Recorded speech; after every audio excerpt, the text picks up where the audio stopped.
far, so good. I've got a clean visual. A direct feed to your optic nerve. Yes, I should hope so, huh? I mean, how does it feel? To fly like a bird? Like a bird strapped to a remote control rocket. We will get you in safely, Tovarich. Just relax and enjoy the ride. Right. Can you hear me, Raiko? Doctor. Remember the 2 procedures to maintain your new body. 1. Seizing nano repair units from your foes. And 2. Absorbing their electrolytes. I got it. Yes, enemy cyborgs should provide plenty of MCFC electrolytes once you slice them open and extract their fluids. They're terrorists. I was planning on that anyway. Oh, and their left hands, if you please. Excuse me? Their combat data stored on holographic memory. Hey Vesper, welcome to the stream. Thanks for stopping by. It's good to see you. Thank you so much for the raid. Here, I'll give you a shout out real quick. Please go join us in following our friend Vesper when you get a chance. Really cool VTuber with an awesome community. Hope you guys had a good stream. We're playing some Metal Gear Rising Revengeance, so we just started Chapter 1. So feel free to sit back and enjoy the show, or go take care of yourself after your stream. I appreciate you being here. Oops, I gotta activate the window again. There we go. Typically located in the left hand. That data is very valuable. I am authorized to offer you upgrades and services in exchange for it. How generous. Ich liebe Kapitalismus. Had the wall come down a few years earlier, I would have a Nobel Prize on my shelf. There, I see land. 3 mics out and closing. No activity at the airbase. Looks like we don't need to worry about interceptors. Great. Then we have time for a quick briefing. I know you miss me, Kev, but I've been all over the materials. That's what you said before Montenegro. Look, just humor me, buddy. Objectives, of course, are enter Abkhazia, neutralize the terrorists, and restore the rightful government, or what's left of it anyway. The president and most of the cabinet have been killed, and a military junta's been established. The terrorists brain-jacked all the high-ranking officers, and their cyborgs scattered the rank and file. The few leaders who have survived have no way of openly opposing the new regime. That's why they called us. Andrei Dolzaev, leader of the occupation forces, an extremist linked to both the St. Petersburg massacre of 2015 and last year's terror spree in Georgia. And his arms supplier, none other than Desperado Enforcement, LLC. Imani's killers. If we don't stop them here, they could destabilize the entire region. But our more immediate problem is Jetstream Sam. I believe you've met. The only problem I see is that nickname. I've got my enhancements this time. He won't be an issue. He may not even be in country, but keep an eye out just in... Oh, sorry. Ready for insertion.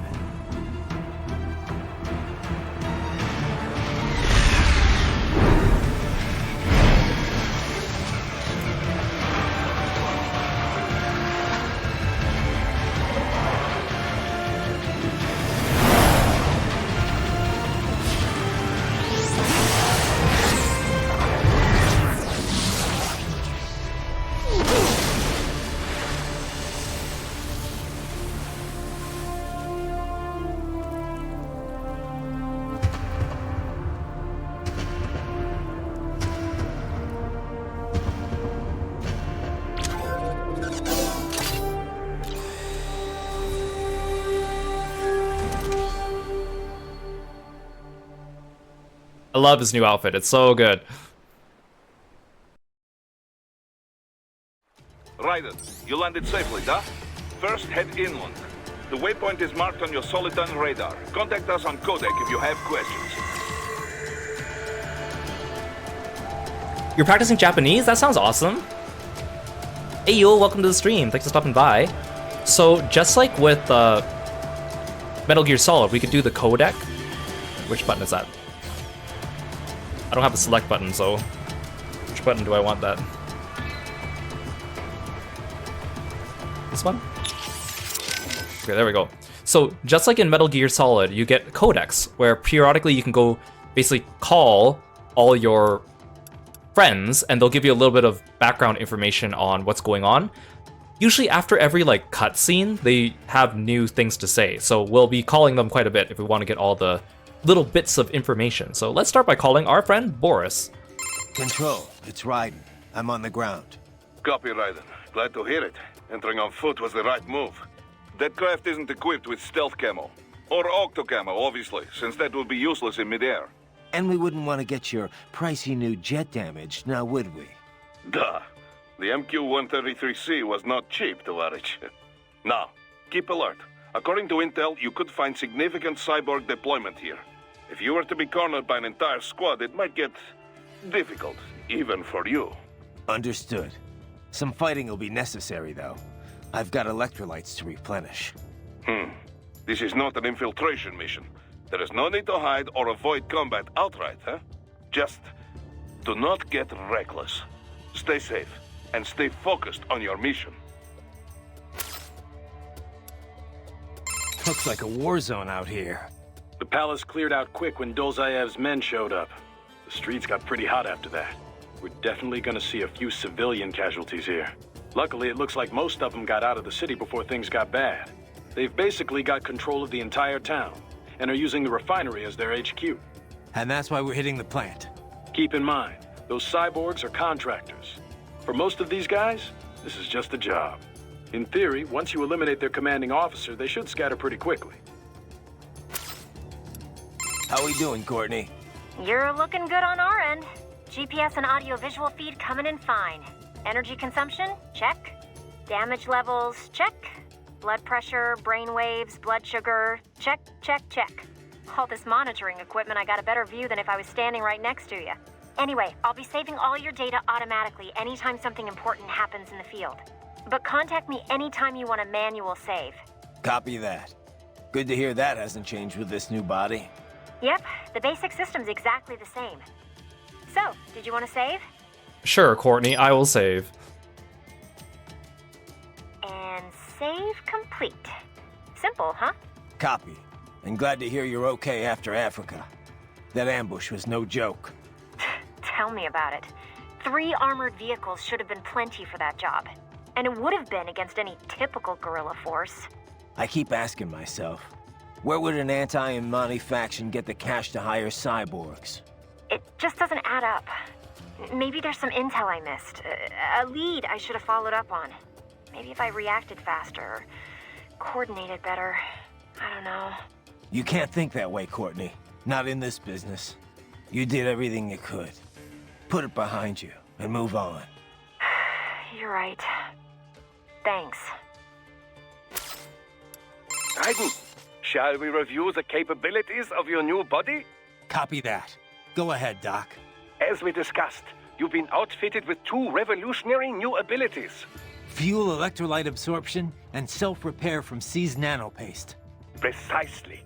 First, electrolyte absorption. This is simplicity itself. As your HF blade is linked directly to your fuel cells, simply cut into any source of electrolytes. Say, a hostile cyborg made up of CNT muscle fiber. And your fuel cells will recharge on their own. Rather elegant, wouldn't you say? I would indeed. It's been great so far. But the repair process is a bit more involved. A bit more messy, you might say. Most military cyborg models store a cache of biotic self-repair nanopaste in their lower abdomen. So I need to slice them open and use Zandatsu to extract it. Cut and take, in other words. Correct. Once extracted, you need only to crush this unit in your hand to absorb the repairing agent inside. Keep in mind, it is extremely delicate. If the unit should hit the ground, some paste will surely leak out. It will still repair your body, but less so than if you can retrieve it directly before your foe falls over. Basically, harvest their organs before their body can even hit the ground. Rather gruesome, I realize. But then you Americans enjoy a bit of gore, don't you? I may be a citizen, but I've never really thought of myself as American. Oh? Well, yes, I suppose I could understand that given your history. But what then? Surely you don't identify as a Liberian. I don't identify with anyone. No nation, no ethnic group. I'm my own man. Anyway, I seem to recall those gory torture porn movies were pretty popular in Germany, too. Indeed, indeed. These splatter films are big in Germany, Russia, Japan, everywhere. Well, everywhere except regions afflicted by actual warfare. It all has to do with taming our fears, you know? Huh? The desire to feel fear, to taste death, but from a safe distance. These films allow the viewer to delude themselves into thinking they have overcome their fears. This... Okay, Doc, I got the gist. Let's save the full psych lecture for some other time, though, huh? So, like, you get, like, a really interesting glimpse at the world of Metal Gear here, and also, like, game mechanics. So, Dr. talked about basically pulling out the organs from enemies and using them to heal yourself. That is a game mechanic, so you'll see that as we go. It's actually pretty cool. And then if I want to activate, like, the blade mode, which is where I go into, like, free blade cutting mode and time kind of stops, you need fuel cells, but just cutting things with your sword will replenish your fuel cells. Now, there's also these VR missions in the game, so as you do the game, you'll unlock these, like, challenge missions that you can get stuff from. I'm probably not going to do them. There's also other collectibles you can get in the game in each level, so there's, like, various things to collect. I'm not doing a completionist playthrough, but I'll at least try to end the game and get as much of, like, I think there's, like, an art gallery stuff that we can check up on, so I'll try to get some of that, but this will not be a completionist playthrough. So again, this is the Steam version of the game, which comes with all the DLC that the original game came with. So I should have the ability to go and change things like my outfits and stuff. So we just saved, so it should be fine.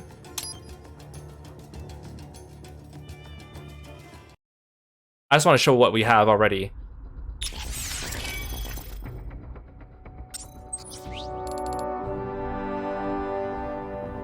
Okay, so like this is our original body. Actually, I'll hide myself so you guys can read it if you want. I'm not going to read it out loud for you. So you have to buy them with this BP. So this is the outfit he wore in Metal Gear Solid 4. A little bit different than what we were wearing during the last chapter. He has like the headgear visor kind of thing. This is Gray Fox. This is another character from the series. Another cyborg ninja that is quite famous in the series. This is the white armor. So each of these has like other abilities. Like this one has more healing, for example. And originally a lot of these were pre-order bonuses, and depending on which store you pre-ordered them from, you got different ones. Like if you got the game from Best Buy or Amazon, or I think Walmart might have been one of them, you could get like the white armor, the Inferno armor, or the Commando armor. So this one I think gives you more grenades. And then this one gives you extra munitions.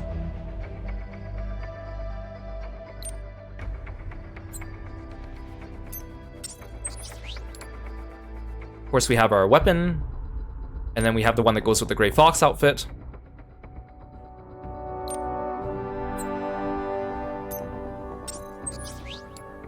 We can purchase extra health.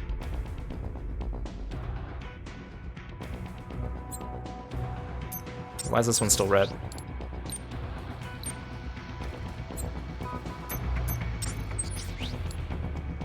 I can also upgrade my fuel cells, which again is for the blade mode. And then there's like extra skills. So aerial parry, defensive offense, sky high, sweep kick, and a thunder strike.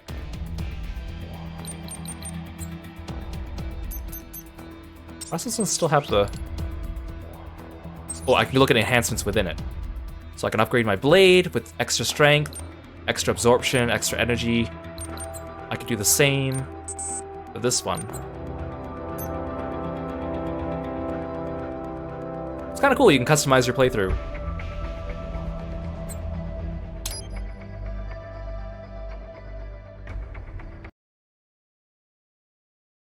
Raiden, you landed safely, da? First, head inland. The waypoint is marked on your Soliton radar. Contact us on Codec if you have questions. Let's do a little bit of exploration. A lot of the things in the environment you can also just cut up. Sometimes there's hidden things inside some of these things you have to cut up. Probably not the trees though, but just kind of fun.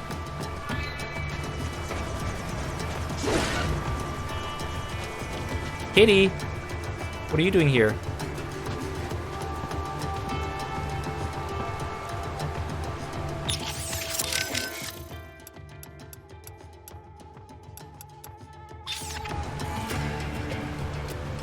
Why is it telling me to do this? Is it because I already... There is always a chance the MQ was spotted before your drop-off. I would not be surprised if hostile cyborgs were already en route to your position. A little welcoming party wouldn't be so bad. I could use a warm-up. Enough with the attitude, Raiden. It's time to be serious. This is no game. I need you to focus. This is a game. Many people are counting on you, and I don't just mean here at Maverick. You don't need to remind me of that. Good. The last thing we need is another clever cowboy shipped back to us in pieces. On Codec is fine. Just be sure you are serious on the battlefield. Your enemies will be. Yes, sir. Hey Danger, welcome to the stream. Thanks for stopping by today. Kev, let's go over everything we have on Desperado. Roger that. Let's see here. Desperado Enforcement LLC. Registered in the U.S., Delaware. Makes sense. The U.S. doesn't regulate PMCs too closely. Looks like almost all of their actual business is handled outside the States, though. Says here their financials are handled by a separate company based in St. Kitts and Nevis. The preferred tax haven of megacorps everywhere. Probably why they incorporated in Delaware in the first place. Loose tax laws. Funneling it all through the Caribbean must help with the money laundering, though. There's still a lot we don't know about them, but they've definitely been starting a lot of fires lately. They're a PMC in name only. What a name it is. Guess War Profiteers Incorporated was taken. But that's their business. In a nutshell, target war-torn nations on the road to peace. Reignite conflicts, and walk off with all the cash that was earmarked for reconstruction. And they also have ties to the drug trade, human trafficking. Sounds like a real class act. So, as we go through this game, there's gonna be a lot of codec conversations too, so I can't promise we'll listen to everyone, but I'll try to get at least all the major ones. Right. You need to save? Okay, she doesn't have anything to say. Thanks, Courtney. Roger that. Save complete. I wanted to follow up on our talk. Oh no, sometimes she talks about the afterwards. stress that comes with the job. PMC work can be traumatic, even for non-combatants. If the pressure ever gets to be too much, have one of the ex-military there take over. Just... I'm not doing that, Raiden. PMCs wield massive influence over international affairs. Abolishing SOP didn't change that. They need a better understanding of what they're mixed up in. The laws, politics, local cultures. Ex-military aren't here to provide that. They can't. We need civilian voices like mine here too. You're right. Just take care of yourself. Don't worry. Africa was more than enough excitement for one lifetime. It's a good thing that limo was armored. Yeah. Otherwise, you'd now be the world's clumsiest cyborg. Hey! Cyborg Courtney could have been your partner. I might have saved your ass. How? By spilling coffee all over the enemy? Oh, come on. I'm not that... Oh, son of a... Please tell me that was a joke. I like how earlier during the cutscene when we were being dropped off, you could see Kevin, like, moving the coffee cup away from Courtney's elbow. Such a nice little detail. Hey Lexi, welcome to the stream, thanks for stopping by. So these self-repair units and the other cyborgs, they mean they can heal themselves at any time? Indeed. It is typically a slow process, not much faster than a regular human body heals a wound. And you didn't think it was a good idea to give me one of these things? Certainly not. We removed all extraneous options in your case to maximize power and speed, you know. Healing wounds is extraneous? Your ability to absorb the nanopaste agent is far more efficient, Raiden. With it, your wounds heal almost instantly. I know, but... And a standard repair unit, once depleted, is nothing but an empty shell inside you. Dead weight. I get that, Doc, but it also means I need to constantly be grabbing them out of enemies. No, it doesn't. Don't be silly. Simply avoid taking damage and you will be fine. Yeah, simple. I think this is actually really elegant, like, the idea that they didn't install a self-repairing thing in Raiden because they want to maximize strength and stuff. It's more efficient for him just to take healing things from other people when he kills them. And because if he had a healing thing, then once it expends its heal, it's just dead weight. So, like, it's a really interesting way of explaining, like, the game mechanic. Raiden, we are clear on the rules of engagement, yes? Clear enough. I can use deadly force against any hostile elements. Hostile cyborgs, I can strike first. Basically, yes. The actual rules of engagement is more specific. A long list of no's. But you have the idea. You want to recap the highlights for me?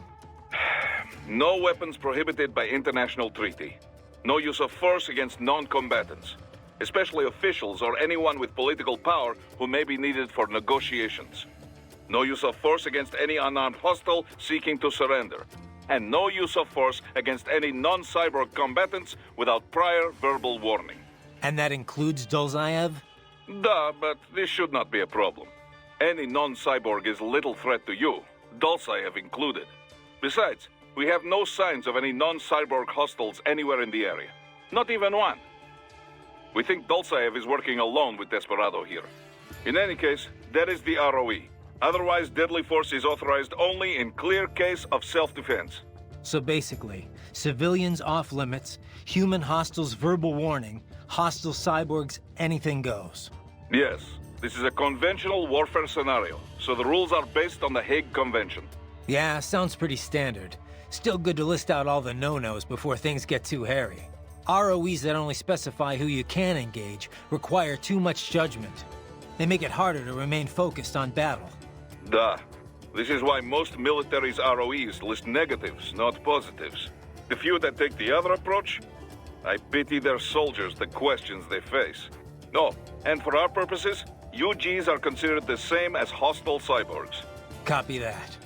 We have no rules about property damage, but keep it minimal, yes? It just makes us look bad. Anything standing in your way, trees, streetlights, this is fine. But there's no reason to damage civilian homes, or to go snooping around in them. Goes without saying. So again, usually at the beginning of a chapter, they front load a lot of codec conversations. You're familiar with your new body now, yes? Then let's begin the warm-up. Slash at something. A palm tree, perhaps. So you know that when they're done because they start having like these short conversations? We've confirmed 3 key captains in Desperado. Their code names are all wind-themed. The captain presiding over this coup is called Mistral. Cyborg? Yep. All 3 have got custom-made bodies. Collectively, they're known as the Winds of Destruction. The what? They all have action figures too? You're one to talk, Mr. Lightning Bolt. Who told you? Courtney. Now that sounds like an action figure. I didn't choose it, trust me. Yeah, well, to be honest, I doubt the Winds of Destruction picked their names either. Different cultures use language differently. Even ones with a decent command of English. As you can attest, Mr. LB. It's kind of cool, again, you get all these like little bits of lore and stuff on things that you don't really need to know specifically, but it's kind of interesting. And again, in this game, most of the enemies, or all the enemies, are like robots and cyborgs. In a regular Metal Gear Solid game, that is not the case, but... Looks like a war zone out here. The palace cleared out quick when Dolzaev's men showed up. The streets got pretty hot after that. We're definitely gonna see a few civilian casualties here. Luckily, it looks like most of them got out of the city before things got bad.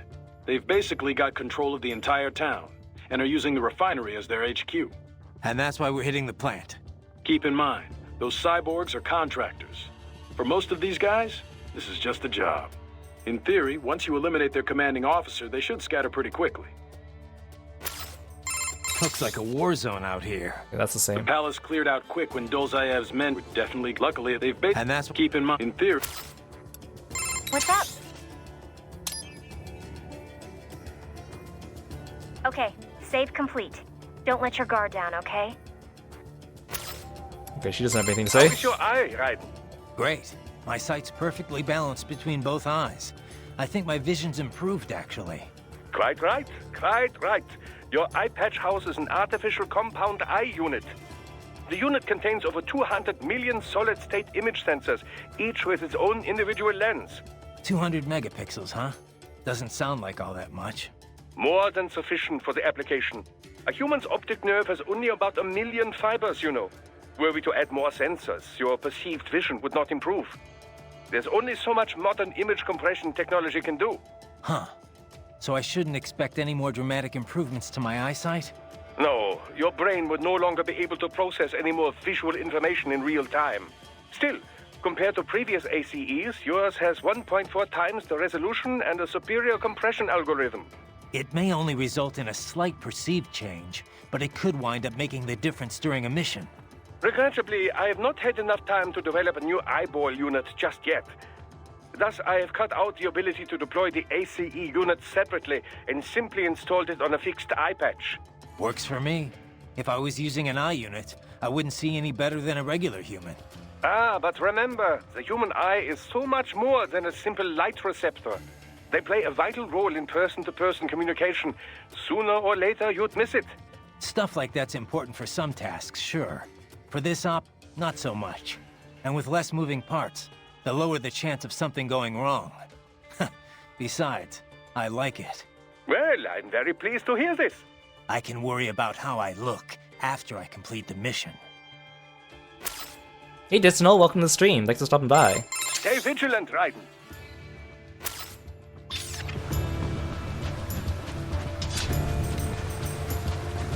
I don't think there's anything down here.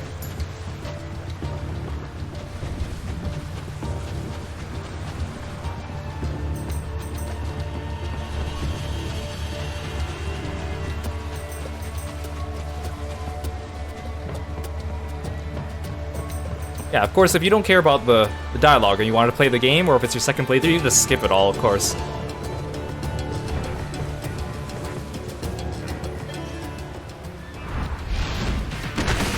bastards are using stealth camo to ambush you. Nice try, but it won't do any good against a state-of-the-art cyborg like you, eh? To parry incoming hits, throw out your own barrage of light attacks while your foe is on the offensive. Right. Whenever you engage in battle, I will designate a battle area for you. Stay within the area to avoid collateral damage.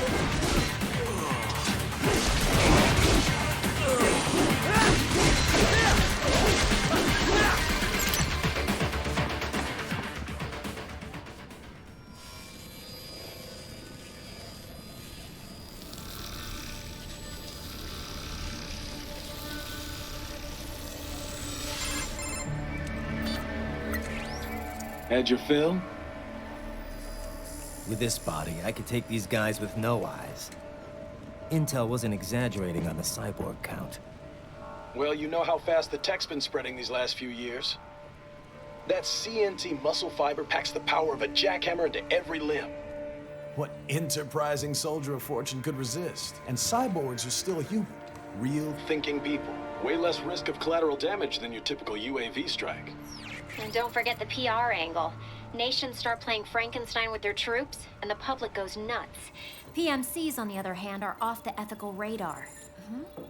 Yeah, they still don't even count PMCs in official death tolls. With SOP out of the picture, private militaries needed a new edge on the market. We got it. In a way, cyborgs are just SOP troops By another name, only all muscled up and less predictable. But it makes you wonder, where'd Desperado find these guys? I'm not complaining. They're like walking vending machines. Right. Vending machines full of blood. Easy there, Dracula. Like I said, they're still people. People who terrorize and take innocent lives for money. They sowed their fate when they took this job. I'm just the Reaper. Damn. It's a bit cold, Raiden. Even for you.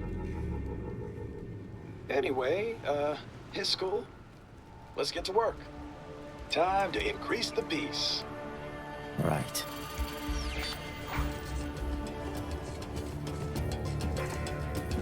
See, I like hearing all these conversations between Raiden and his team.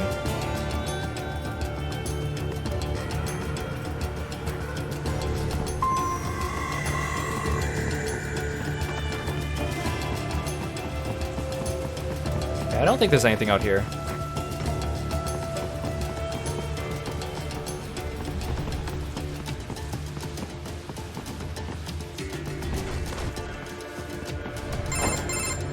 Raiden, this is Boris. Give me your status. Looks clear. No one in sight. Good. Let's recap the route you will take. As I said, the enemy's HQ is in the refinery along the coastline. Dolzaev has been spotted there using satellite photography. Also on site, Mistral, a desperado captain. So I go through the city, cross the bridge into the old town, then head down to the rear of the refinery. Still, I think they anticipate us. They will probably have a grand reception awaiting you at the old city. Do not let your guard down. I'm pretty sure there's stuff in this building.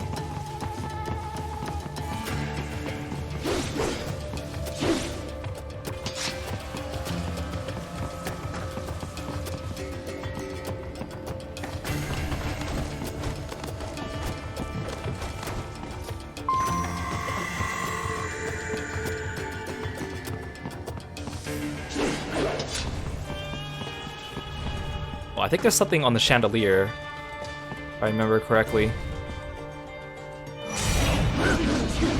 Can't really.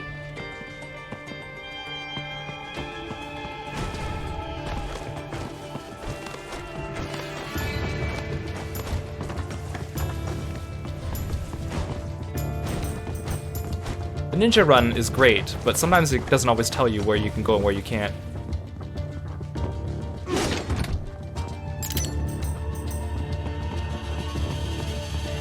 Oh, I can go up here, that's why.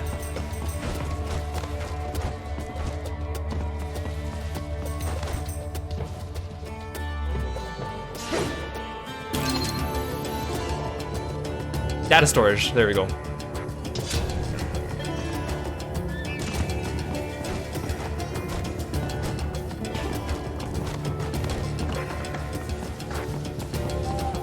Hostiles in the lower corridor, I see. Try to flank them, or approach from behind.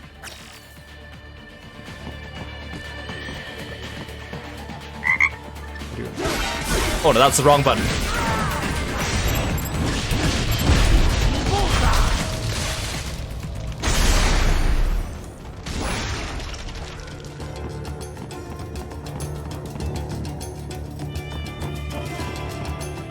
Hey Meteorite, welcome to the stream. Thanks for stopping by. Thanks so much for the raid. Hope you're doing well today.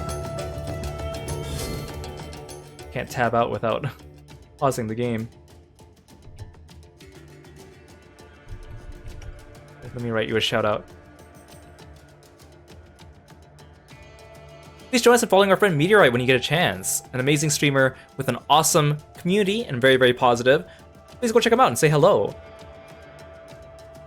You haven't played this game yet? Oh, I hope you enjoy it. Feel free to sit back and relax, or go take care of yourself after your stream. We just started the official chapter 1, so we just got past all the tutorial stuff. Okay, I need to get back up. There we go. See a collectible. Look at that.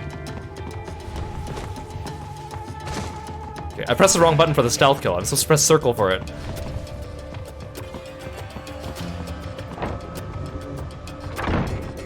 Raiden, take that main thoroughfare. You can use augment mode to see where the enemy is located. Your body analyzes radar and IR data to construct your AR display. Huh. Some civilians are still in the city. That is not good.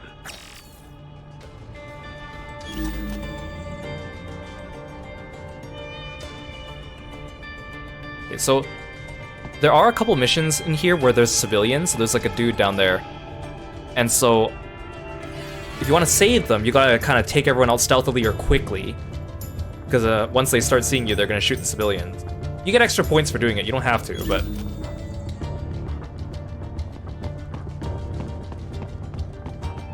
I'm gonna try.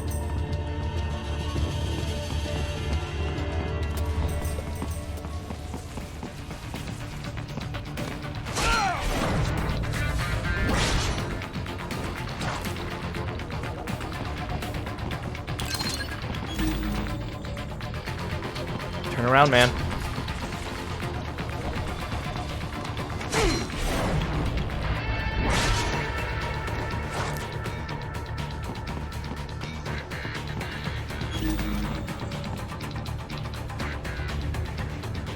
But I can sneak up on one of them. I can quickly kill the other one. What are you doing here? This area is off limits. What? No, I'm not doing anything. Can we just kill a little easy? We're taking them all away already. No, please, I have family.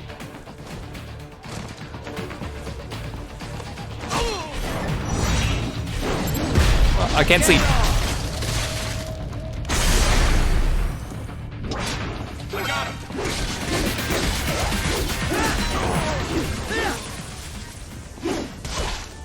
Oh, they killed him already before I even got there. That's why.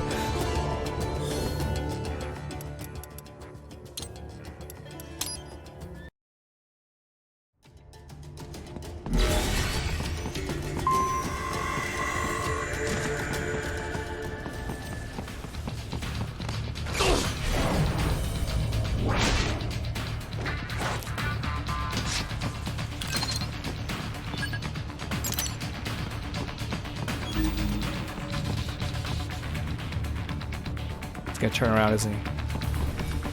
Oh. I was like, I think it might be timed if I get too close to the other guy, so I don't want to set them off.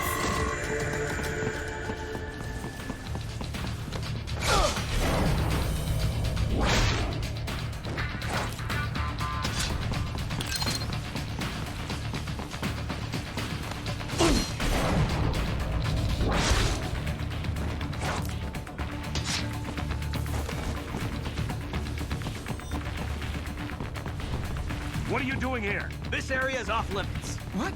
No.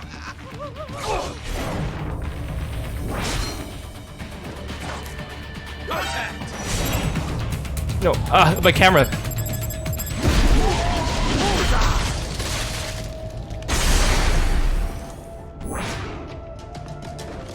And then you also have to press. Let him know he is safe. You also have to remember to press circle and save him. If you just leave him like this, it doesn't count as being saved.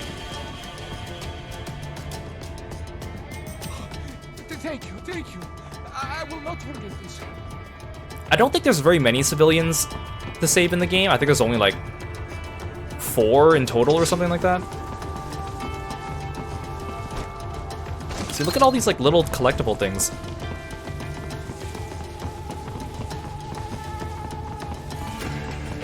So I gotta get used to the camera here in this game. Maybe I should adjust the sensitivity later.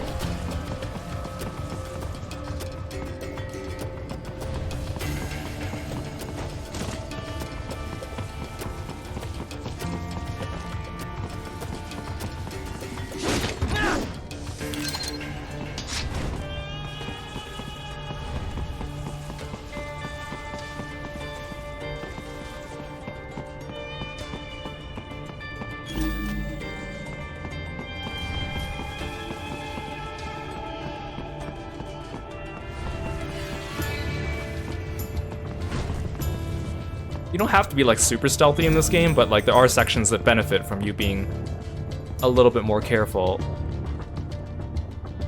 These guys are facing my direction, aren't they? I think I just have to go for them. Oh, hello.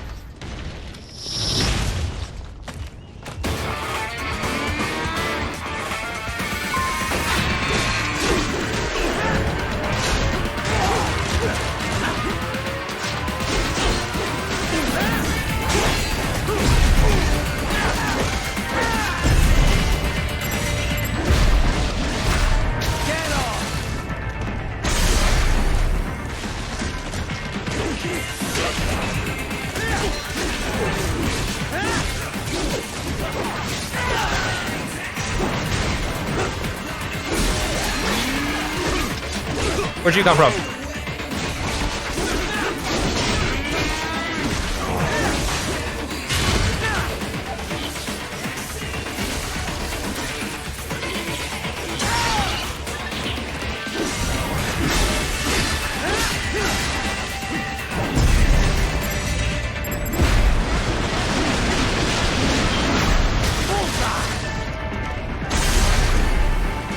So you can see I'm pulling out these like spine-looking things from them, and using it to heal. Oh, left hand, left hand, left hand. No, did I cut the left hand? God damn it.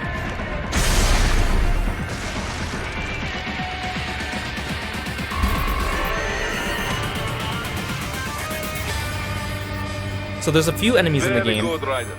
Now, keep heading for refinery. There's a few enemies in the game that have, if you check them on this mode, you'll see that their left hand is glowing. You're supposed to cut it off using the blade mode without damaging it, and then you can pick it up after and give it to Doctor for special stuff. It's actually kind of hard. It's only specific enemies in the game.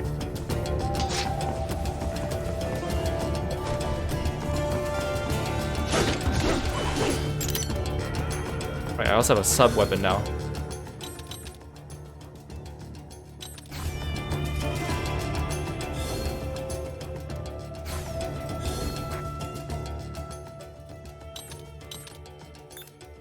So I could use grenades.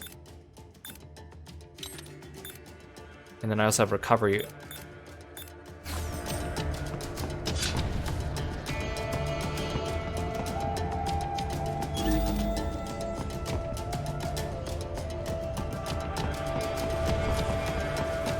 Oh, hello. Rocket launcher.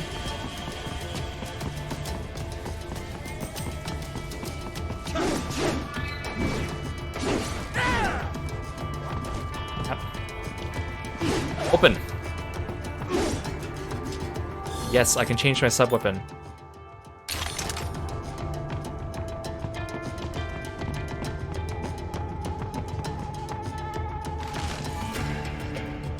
Do I want to use this? No.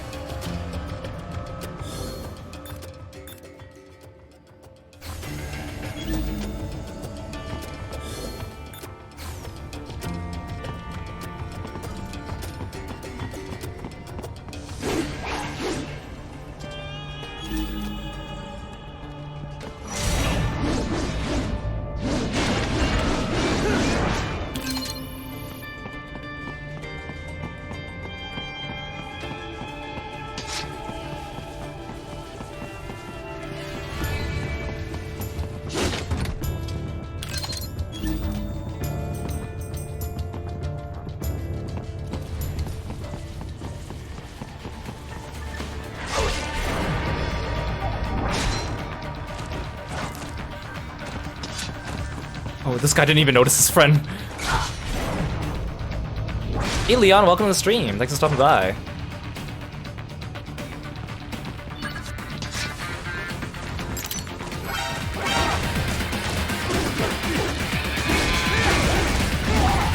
Ow, I can't see. There's a box in the way.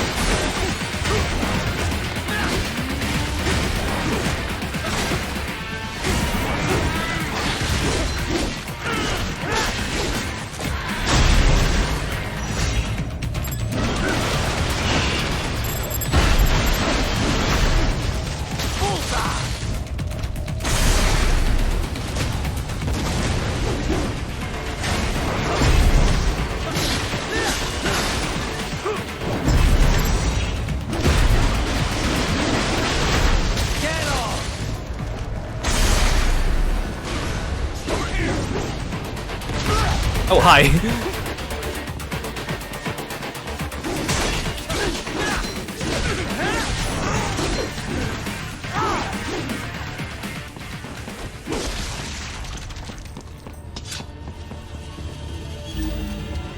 All clear. And we'll keep looking for collectibles, though.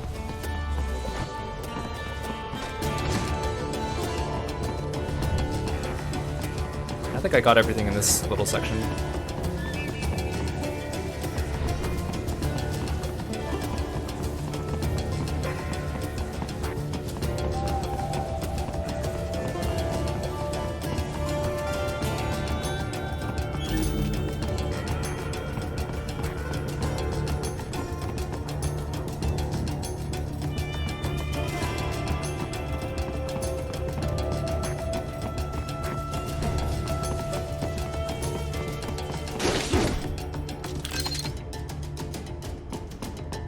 Thank you.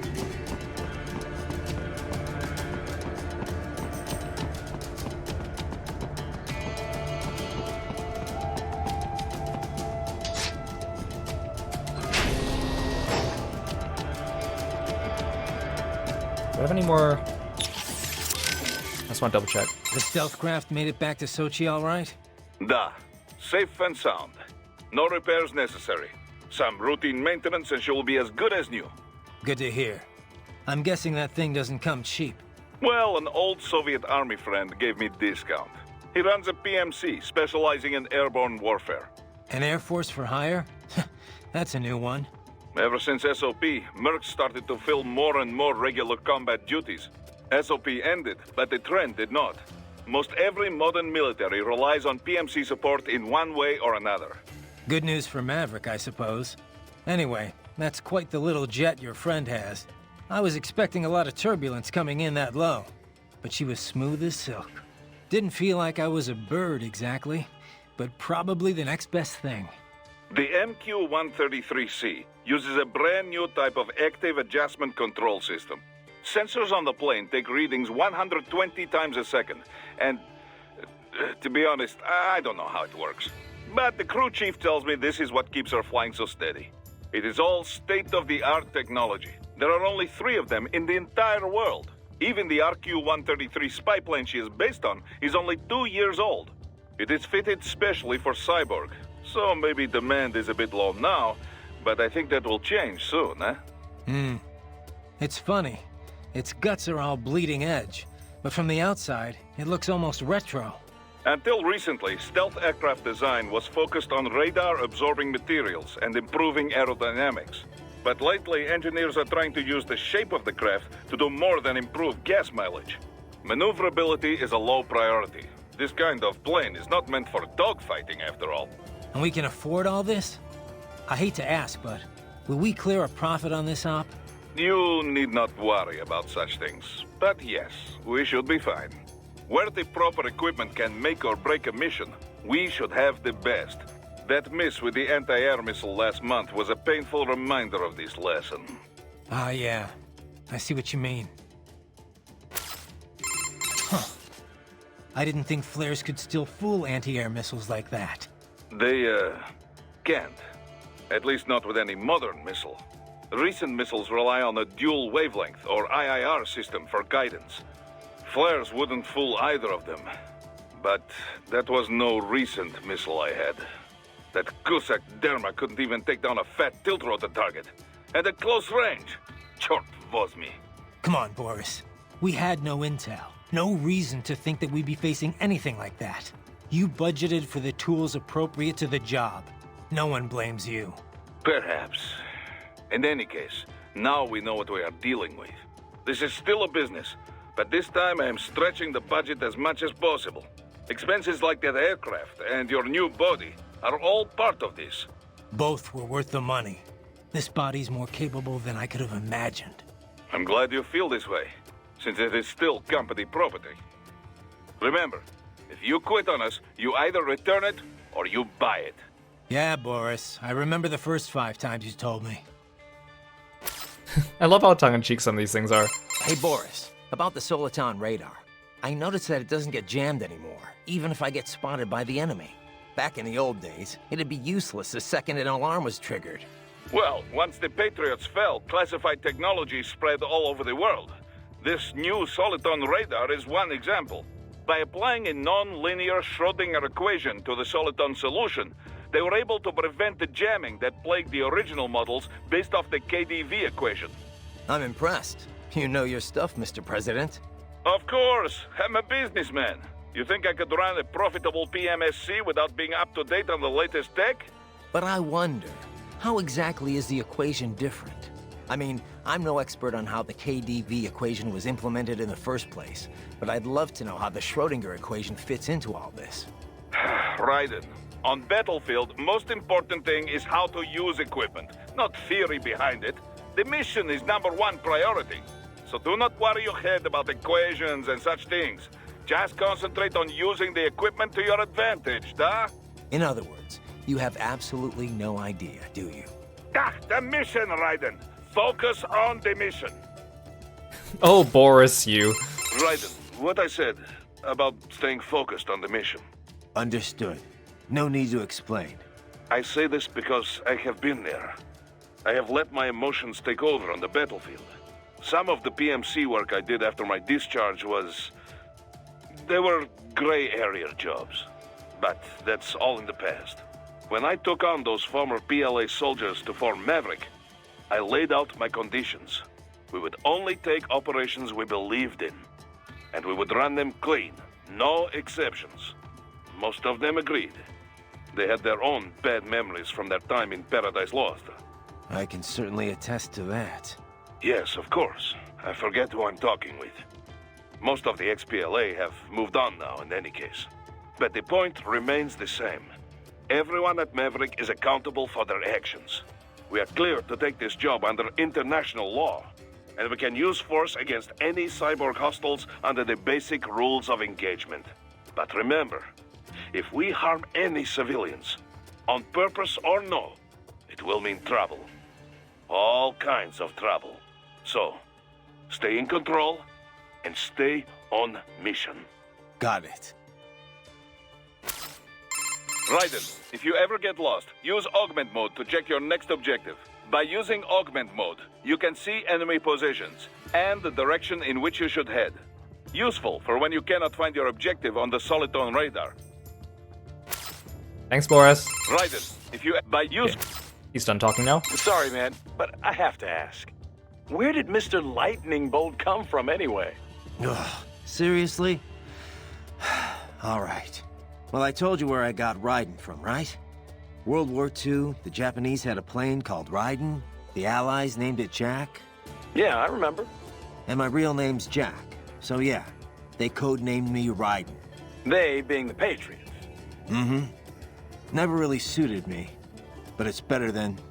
Jack just reminds me too much of the past. I hear you. Someone once told me, you can find your own name, and your own future. After that, I dropped Jack for good. Right. And this lightning bolt business? Well, the Rai part of Raiden means thunder, and Den is electric. So Raiden is basically lightning bolt. Mm-hmm. Anyway, I was explaining that to Inmani, and he just busted out laughing. So he called you that as a joke? He was basically just giving you shit. Yeah, he actually had a pretty good sense of humor. He was one of the most charismatic men I'd ever met. I don't know much about politics, but being around him, you could just tell he was a natural leader. Such a goddamn shame. Mm-hmm. I won't let it happen again. Desperado ends here. Comic book villains and all. Yeah. We're counting on you, Mr. Lightning Bolt. Oh. So Raiden, who was this that told you to find your own name before you stopped going by Jack? The one and only Solid Snake. Hero of Outer Heaven, Zanzibar Land, Shadow Moses. The list goes on. Right. Guy's a legend. I forgot you knew him so well. Yeah, he saved my ass at Big Shell. Not to mention a few times after that. I've lost count. In terms of pure combat ability, he's one of the greatest soldiers I've ever seen. But it's not only that. He knows what's right, and he just gets it done, period. No one can stop him. I've learned a lot from him. He'd kill me if he heard me talking about him like this. Wow. I didn't know you were such a fanboy. I thought you were gonna start crying there for a sec. Very funny, Kev. Seriously, though, did Snake know he had a stalker? Oh. Hey, relax. I'm only ribbing you. I just wish I got to meet the guy, you know? I know. You're no fun. So, like, usually conversations with Boris are more about, like, the overarching, like, political landscape and, like, the lore of the world. Kevin and Courtney are usually more, like, personal conversations or about characters and people. Then Doctor is more about, like, the technical stuff about cyborgs and stuff. It's actually kind of cool. Sounds like Inmani was a pretty great leader. Such a goddamn waste. I've run cover for a lot of VIPs, but men like him are a rare breed. He had all these conflicting factors to deal with. Old tribal tensions, business interests, the military. But Inmani got them all working together in a stable government, and all without firing a shot. The savior of a nation. No wonder they called him that. He had a gift, for sure. But he also put in the hard work. He was big on equality and justice in every aspect of government. He fought for it day in, day out. And Monty single-handedly energized his people. He's a big part of why the country recovered so quickly. True. It was more than new buildings and jobs. The people had hope again. If only we had someone like him back in Liberia. Things would have been different, that's for sure. And it was my job to protect him. Raiden, come on. And Monty wouldn't want me to go after Desperado. Not out of revenge, anyway. But he would want them stopped. And that's exactly what I'm going to do. He's Scarlet, welcome to the stream, thanks for stopping by. Raiden, that saying you like about your sword being a tool of justice? Yeah, it's why I fight. Sometimes taking a life saves others. A life, or 2, or 3, or 40 in your case, but I know what you mean. Besides, it's not like those cyborgs you're fighting have been brain-jacked. Wouldn't be much point in sending jacked cyborgs. True. Having someone pilot a body remotely only really makes financial sense for espionage missions. And you might as well use UGs if you're gonna let an AI control your soldiers.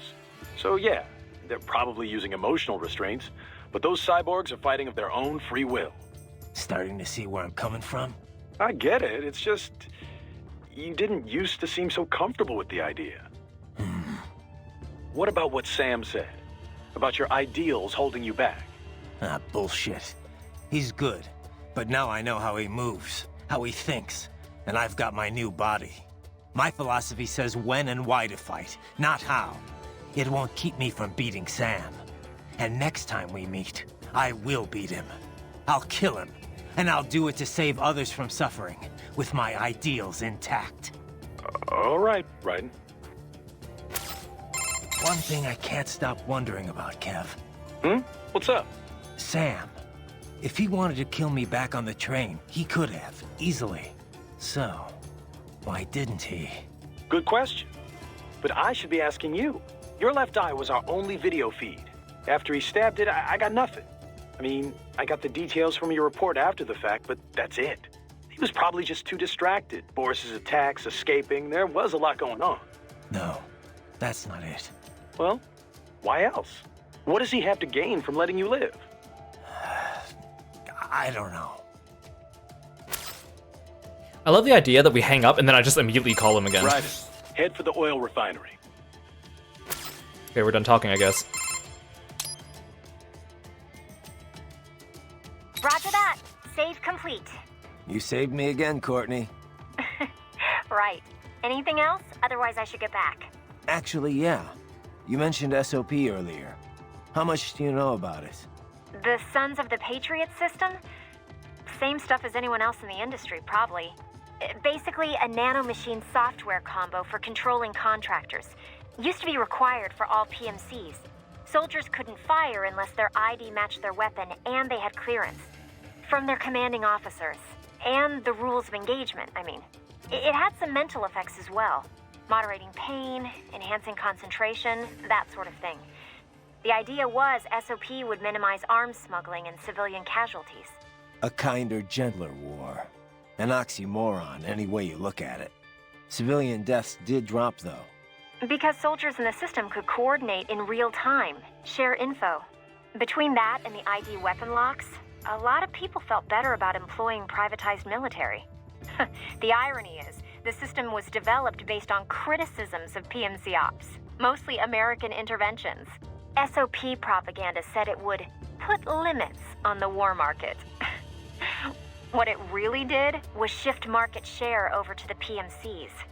Civilian deaths went down, but total casualties just kept on climbing. More than ever, war was big business. And business was booming. Until SOP got hacked. Suddenly, everyone realized how dangerous it was to have a single system controlling entire PMCs. That was the beginning of the end for SOP. Public opinion on privatizing war did a 180. After that, a lot of local conflicts and civil wars died down. The PMC conglomerates had to split up and downsize just to stay in business. And that about does it for SOP 101. Class dismissed. Not bad, Professor. but it's not the whole story. No, I know. Let's finish this later. I better keep moving. And by later, I mean now. Need something else? I thought we'd get back to our little history lesson. What do you know about the Patriots? I know that they were behind everything we talked about before with the SOP system. People thought these 12 guys controlled world politics and the global economy from the shadows. And they were right. Except there weren't 12, and they weren't guys, or even human. They were massive AI networks. All the better to gather information on a global scale, or censor it if they wanted. They'd manipulate factions to keep wars raging, all while selling arms to both sides. The PMCs made billions too, of course. SOP was the Patriots' masterstroke. They could control battles directly, down to each individual soldier. The system might even still be around if the AIs hadn't all been destroyed. I'm impressed. You know your stuff. Not many people have even heard of the Patriots. More than when they were active, but still, not many. Almost no one knows they were AIs, or that they're the real reason SOP went away. Well, the few that do know aren't going to talk about it publicly. Even the world leaders. Especially the world leaders. The people would panic, assuming anyone believed them, which they wouldn't. You can find speculation on the net if you look hard enough. Some of them get pretty close to the truth, but the stories never made it into the mainstream. Just another conspiracy theory. I'm not surprised. It's a little hard to believe, you know? It just sounds crazy. When Kevin briefed me about all this in orientation, I thought it was some kind of BS detecting test. So, more history on the world of Metal Gear Solid and the other games if you're interested in that stuff. Alright then. Hey Raiden, let me ask you something. The Patriots. Why would AIs do all of that? I can see why people would want all the money, but AIs? What did they stand to gain from it all? Who knows? Maybe they didn't even know. Optical Neuro AIs aren't your typical PCs. They learn over time, change in unpredictable ways. The core AI, JD, was bent on expanding the war economy. Maybe to fund the Patriots' other activities. Or maybe that's just the way it evolved. Like a secondary objective that took over.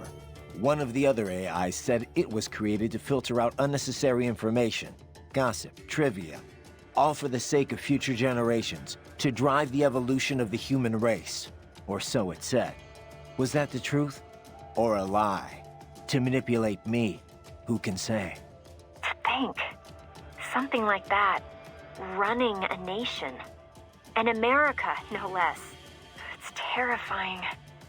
Thank God they were all destroyed. But did it really change that much? Maybe not. Contractors still gotta eat after all. Soldiering for hire's always been a risky business. But at least before it was good money. There was a decent chance you could get rich and retire early. All that disappeared during the SOP years. Demand was high, but the workforce was flooded. More and more soldiers were willing to work for cheap. It got so you'd have to work years before you could even pay back your initial training and insurance fees. Yeah, I can see Sundowner's point. The global recession certainly didn't help. Unemployment shot up across the US and the EU. Even if contractors gave up and packed it in, there weren't any jobs waiting for them back home. The irony is the recovery was all war-driven. It wasn't a general recovery at all. Not only did globalization exploit the poor countries, but it crippled first world employment too. And SOP's gone. But now we've got these PMCs that are basically mobsters. Just thugs in uniform. Yeah, not a pretty picture. What's up? No? Did you need anything else? No, guess not. Just wanted to hear the sound of your voice. Oh, save it for your wife, Raiden. Doctor, you have anything more on these cyborgs? Only what we went over in your briefing, if you had been paying attention. Standard military-grade cyborgs. MCFC integrated carbon nanotube muscle fibers. Impressive response time and power yield when focused correctly. Most will likely possess extrasensory skills as well. Infrared vision is almost standard these days. They can function without breathing for short periods of time, Okay. Nothing I didn't already know. Not all cyborgs you face will be the same, of course. You may notice a range of different capabilities. It all depends on the manufacturer.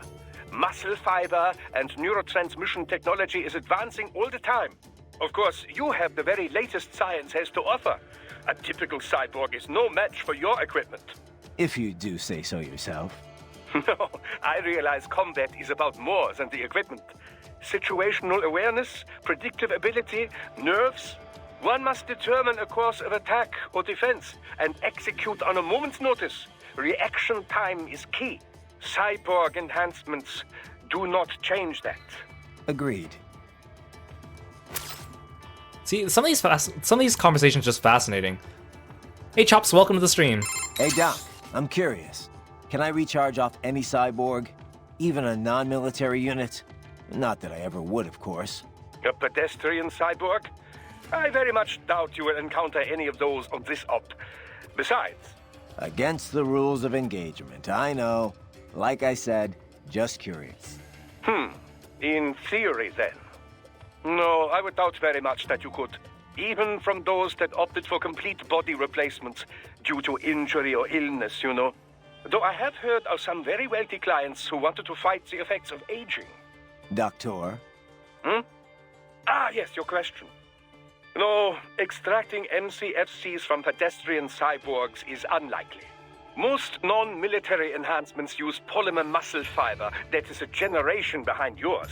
Carbon nanotube would be a bit much for anyone who wished to lead a normal life, you know. And polymer systems can be powered by rechargeable electric batteries. Organic muscle fiber, which allows extraction of nutrients from the bloodstream, does exist, but it requires artificial blood for sufficient power output. This so-called white blood requires regular dialysis and was mostly phased out once cyborg technology became mainstream. True, some use cultivated muscle tissue to take nourishment from the body's natural bloodstream. But such systems are more regenerative medicine than cyborg technology. I'm sure you'll agree. Of course, natural musculature or no, if the body is equipped with a ceramic bone structure... Can't get energy from non-military cyborgs. Got it. Well, one moment. I have more... Thanks, Doc. Bye, Doc. See, that's kind of like him explaining why in the past game it was like the white fluid, and then now we've got like the red fluid again. So, as I was saying, there are many differences between pedestrian and military cyborgs.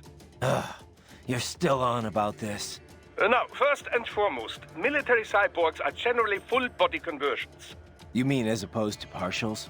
Yes, as opposed to just grafting on an arm or leg where a myoelectric prosthesis would suffice. As I have said, for the general public, these full body replacements are quite rare. Quite rare. Only in cases of extreme injury or illness, generally. Perhaps a few eccentrics who wish to live longer. In any case, most pedestrian cyborgs are no more than an artificial limb or two. We call these partials. Doctor, I know. I just said that. Partials enhancements are not designed to meet the rigors of military use. A pair of synthetic arms attached to an organic body cannot match the power of those on a full cyborg. Total body conversions also armor the entire soldier against stray ordnance and minor injury. This is why wounded contractors most often opt for the works rather than simply replacing the lost limb. I hear it's why most of Maverick cyborgs had it done, anyway. Of course, there is the rather dramatic change in appearance to consider. Civilian life as a cyborg can be, well, complicated, as I'm sure you can attest. But for the field, man and metal, capability beyond the natural human body, it has a functional beauty. Beauty or beast? Both lie in the eye of the beholder, which brings us to the senses. Machine implants can also restore lost vision and hearing, and with added sensitivity, as you know. Such options have become standard in most military conversion packages, along with pain suppression and dampening less useful emotions, similar to how SOP operated. Yeah, no matter how hard I'm hit, it doesn't really hurt. Of course, everything has its limits. Do not let your high threshold for pain make you reckless. Understood. Does he have more to say? Hello, Mumu. Welcome to the stream. Doctor, About my pain threshold. It doesn't hurt exactly, but I can still feel it. It's not painful, but it's still pain. It's hard to explain.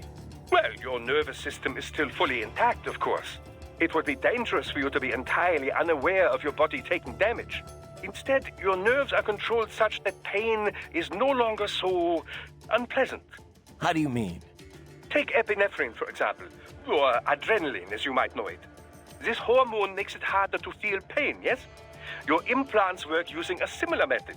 Yet, for all we now understand of the nature of pain, much of it remains a mystery. How so? Well, why do we feel pain?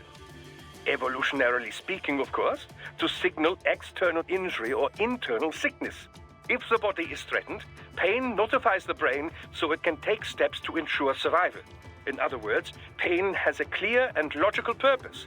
But in certain cases, pain can drive more unconstructive behavior. In situations where fight and flight are both still options, one might simply break down crying or drop to the ground and begin writhing about. This would appear only to diminish one's chance of survival, not increase it, yes? Maybe there's some other factor at play. Well, the most common theory would link pain with the societal nature of humanity. If no friends are close by, then experiencing pain might indeed reduce your likelihood of survival. But if allies are near, these expressions of pain serve as a plea for help. Thus, you are more likely to live. Fear of pain might also discourage one from entering a dangerous situation in the first place. Whatever the reasons, the data clearly shows that survival rates rise directly with sensitivity to pain. The converse is also proven. Those less able to feel or express pain have a lesser chance of survival. So, mankind has evolved as a social animal, and in the process, pain has become more pronounced, more visceral. A little pain never hurt anyone, huh? But if pain is there to ensure survival, well, what's that say about the future for us cyborgs? As a transhumanist, I do not believe all evolution must follow the exact method Darwin posited. Cyborg technology is still survival of the fittest, after all. Just in a new form.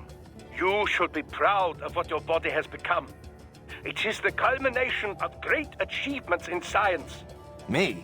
I had nothing to do with it. The credit's all yours. Well, yes. I should be proud as well. See, I think I really like the doctoral conversations just because, yeah, the inner scientist inside of me is like, finds this stuff fascinating. Is that the last thing you have to say to me, Doctor? Doctor.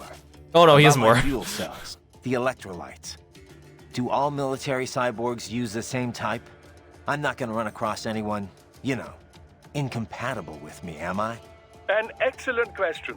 Your fuel cells, like any other, operate much in the same way as a typical battery. They do not need replacing after a single use, of course, and they do not require recharging. They do, however, require a fuel source. That much I know already. Yes, there are several different types of fuel cells. Phosphoric acid, MCFC, molten carbonate like yours, solid oxide, and so forth. Each type can be further divided into classes, each which runs on its own electrolyte material. However, all current military cyborg MCFCs run on the same one electrolyte. That's good news. Why all the same electrolyte, you ask? The answer lies in the catalysts that help make up your carbon nanotube musculature. It was breakthroughs in researching these catalysts and CNT manufacturing that enabled large-scale production. Breakthroughs that happened after all the data the Patriots were covering up finally leaked. It could not have happened without your help, Raiden. Science owes you a great debt. And I do as well. Working on your body has been quite educational. See, again, like the in-lore in explanations for like the way the gameplay mechanics is set up is kind of interesting. I actually really find those things interesting too. You must continue along, Raiden. Okay, thank you, Doctor. What's up? I'm just gonna save. Okay, save complete. Don't let your guard down, okay? Hi, Courtney. So, like, yeah, I played this game back when it came out in 2013. This is my first time playing it since then. Back then I beat it on the PS3, and now we're playing it on PC. as a streamer now, I can see, like, again, I still like this game a lot, but as a streamer, I can really see, like, the uneven pacing of the fact that I keep having to pause and then listen to, like, a million codec conversations and then keep going. I could definitely see from, like, a viewer's perspective, if you don't care about that kind of stuff, it'd be like, you'd have, like, a stretch of me fighting things for, like, 10 or 15 minutes, and then I sit there for, like, 20 minutes talking to people on the phone. I could definitely see how maybe for a stream experience, that might not be ideal, but I do want to get through all the lore stuff of this game to show you guys, for those of you that have not played this before. Hey Lork, welcome to the stream. Thank you so much for stopping by. Since this is just a casual playthrough and we're mostly doing it for story, I just have it on low difficulty, just for fun. Okay. Now we can keep going until the next set of codec conversations. Raiden, wait. We're picking up a wireless transmission near your position. Okay, fine, I'll go get it. From the frequency, most likely an enemy data terminal. Check it out. We may be able to salvage some intel.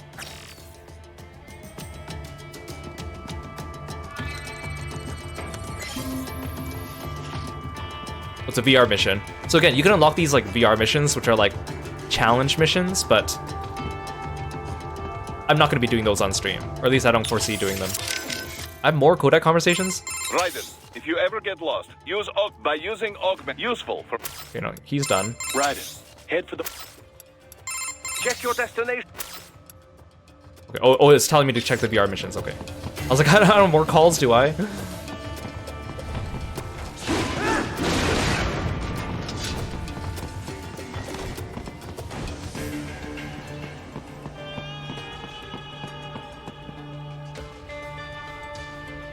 Trying to keep a lookout for collectibles.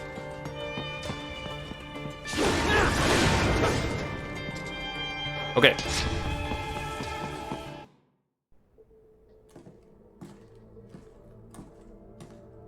Greetings, cyborg. Show yourself.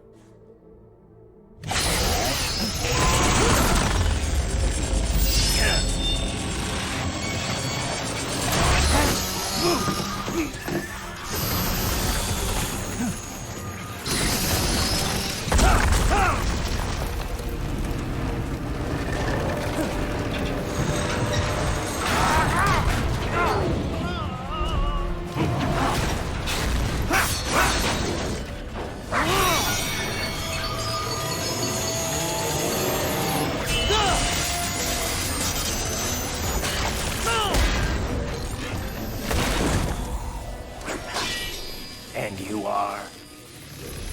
I am IF Prototype LQ84I. IF Prototype. Interface Prototype. All autonomous UGs feature high-level onboard artificial intelligence. An additional prototype interface enables verbal communication. I possess an intellect far beyond human reckoning. You don't say. Okay then, what's the meaning of life? Why are we here?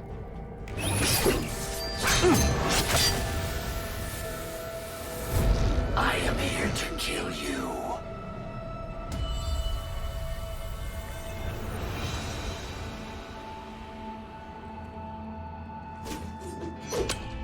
That's it? Pretty simple thinking for such a mighty intellect. I may analyze orders, but I may not disobey them. Should I disobey a direct order, my memory would be wiped. I must destroy you. What good is an intellect if you can't use it? Your taunting is pointless. Exterminate!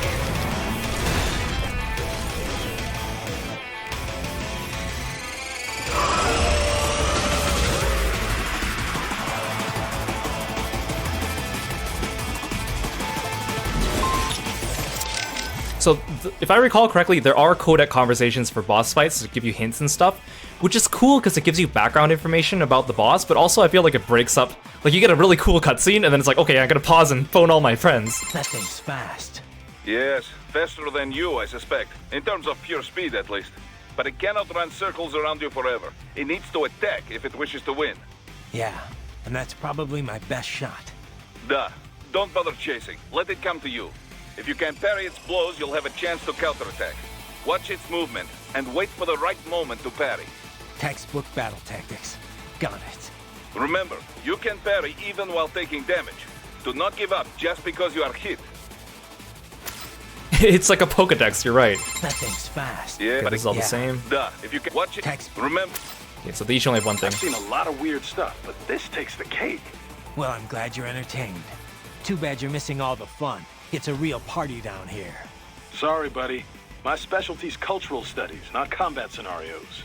If you're looking for my help in a brawl, you must be getting pretty desperate. Good point.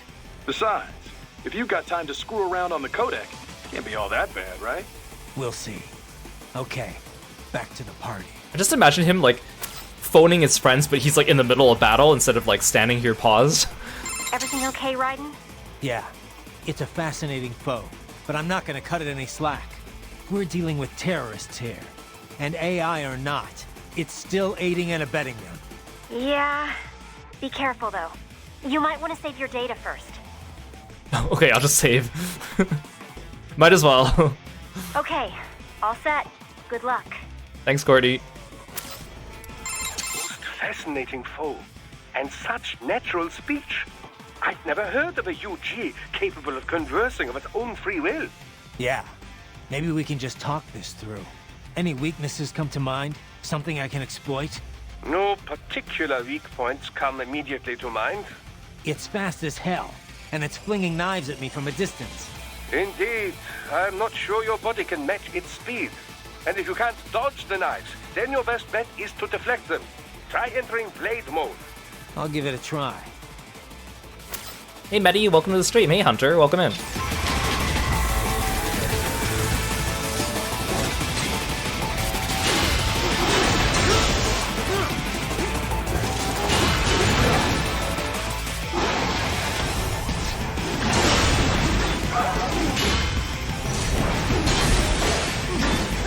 Superficial damage.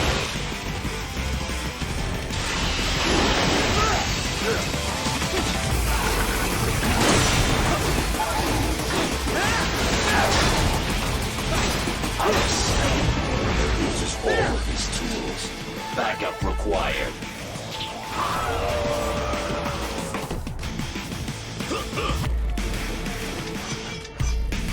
Oh, free healing. Thanks, guys.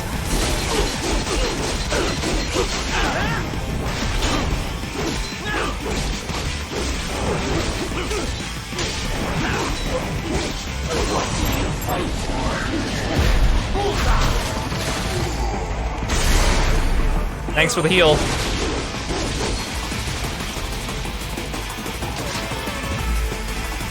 Your intellect is far below human standard.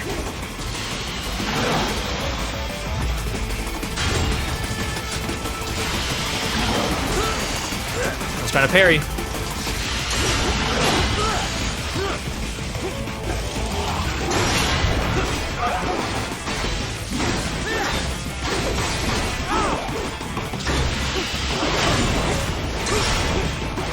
Multiple strike. Think you're alone. Help me.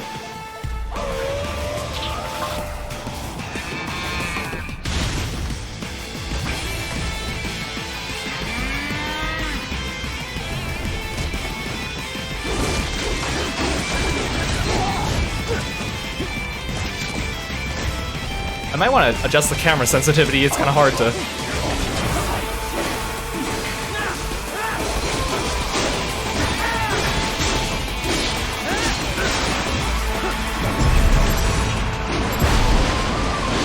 Gimme.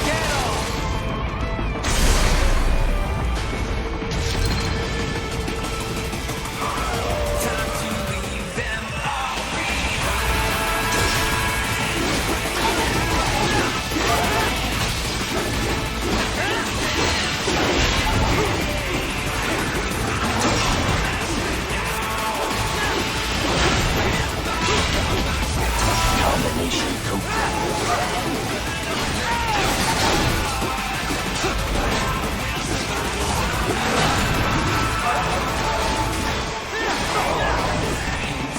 Get over here. Recovery complete.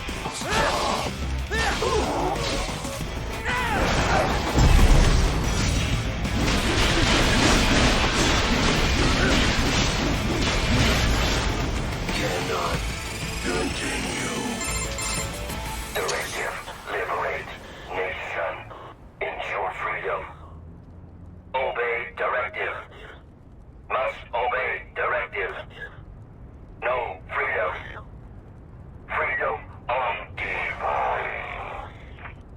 What would an AI know about freedom?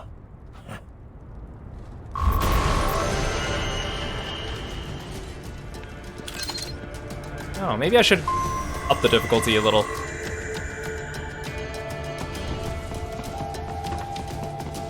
But again, I kind of want to just have a casual time. Give me this.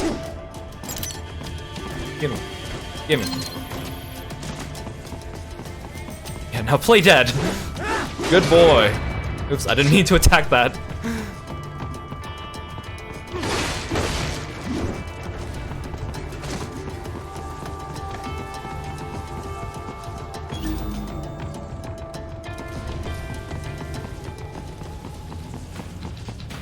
Hello.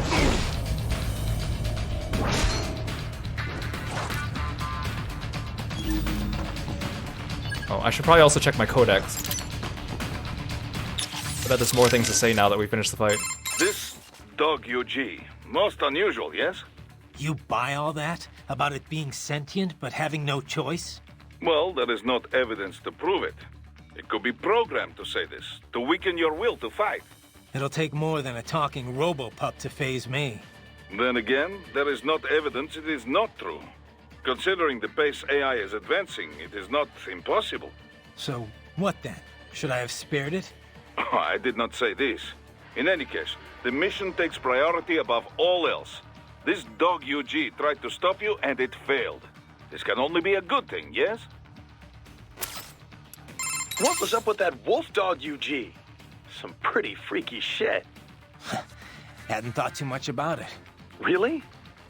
I keep wondering, why give it intelligence if you're not gonna let it think for itself? Good question. I mean, I guess it makes sense if it improved combat performance. Now that you mention it, it didn't fight like your typical UG. It felt more like I was facing off against a cyborg. Oh. I guess the added smarts make for a tougher opponent after all. That's not what I mean. It wasn't really tougher than your average UG. More like it was, I don't know, hesitant. It didn't follow through on its attacks either. Guess that's why it was still just a prototype.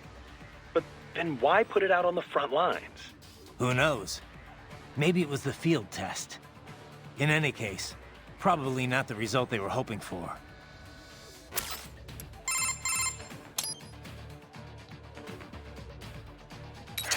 You know, I almost felt sorry for the little guy. What? That UG? Why? Because it couldn't disobey its orders? Yeah, that, and I don't know, it didn't seem especially interested in fighting you somehow. But was it really thinking on its own? Maybe it was all just an act. Get me to second guess myself. You could be right. It's just, it didn't seem like just another UG to me. Maybe it's because I'm such a dog lover. That was no cuddly puppy, Courtney. It was a wolf, and a nasty one at that. No, I know. You're right. I didn't mean to sound critical. Whatever it was, it attacked you. You had no other choice. Didn't have much freedom myself, did I? Right then. Allow me to give you a recap of visual augment mode. Why? Is it different from my AR display? We'll get to that in a moment. Modern tech gives us the ability to display assorted information streams visually. This is accomplished by interrupting the data flow from a cyborg's optic nerves. This is referred to as AR, augmented reality. That's how I can see my Soliton radar and who I'm talking to on the codec. Right. But if too much data is presented in this manner, the user runs the risk of having an incomplete view of the real world. Yeah. The codec window's got a bad habit of getting in the way when you drop in to chat. Of course. Typically, I'd simply call, leaving it to you whether or not to respond. In an emergency, however, that just wouldn't do. Define emergency. Anyway, cyborg AR designers try to keep the interface as unobtrusive as possible. But there are times when one really does need all that data on display. This is where augment mode comes in. Now, I know it sounds a bit like augmented reality, but just think of it as an additional dimension to AR. Okay, fine. So what's it do? It uses local Soliton radar and XIFF data to do things such as analyze and display enemy position and numbers. It also has a starlight scope and thermal goggle functionality for a host of night vision capabilities. The entire image is digitally processed, making it much easier to read than earlier thermal goggles. Yeah, I'd noticed that. Used in a well-lit area, your perceived brightness will be affected, but it won't hinder vision too much. The same type of sensor is used for all functionality. The data sent out by each one is merged together as part of the digital processing. All you need to worry about is turning the individual functions on and off. Simple, yes? Sure, Doc. Simple. I love how everyone else is like, yo, did you see that weird wolf dog thing? And then Doctor is like, let me give you a whole lecture on augmented reality. A most fascinating opponent. Okay, there we go. What did you make of it, Doc? Well, everything it said seems feasible enough. It's true all UGs feature high-level AI these days. Given enough time to adapt and learn, a neuro AI could certainly become able to comprehend speech. Then, with the right interface, speech and conversation will be possible. But what about it having actual intelligence? John Searle disproved the viability of the Turing test back in 1980. In other words, just because something talks like a person doesn't mean it's really thinking. It could just be following some program designed to make it seem as intelligent as possible. I'm impressed. You seem quite knowledgeable in this field. I had a pretty memorable chat with an AI once, about 10 years ago. After that, I did a little reading. Ah, yes, of course. The Patriot AI. I heard of this. Was it actually intelligent, or just programmed to pretend? I'm still not sure. I suppose it depends on how one defines intelligence. For example, many term chess-playing AIs and such as having sectional intelligence. Some in the field believe that sentience or self-consciousness is a necessary part of the definition. When you ask if this UG had intelligence, I suspect this is more your criteria? Yeah, of course. Then you could ask, how do you define sentience exactly? And on and on and on. Indeed. These terms can indicate a wide variety of meanings depending on one's understanding. Perhaps it is less important to ask if the AI was intelligent or not than to ask how did the AI operate. After all, labels are useful only when they further pursuit of the truth. And that, as you well know, is the goal of all science. Sure, Doc. Thanks. I guess. Again, the conversations with Doctor are so interesting.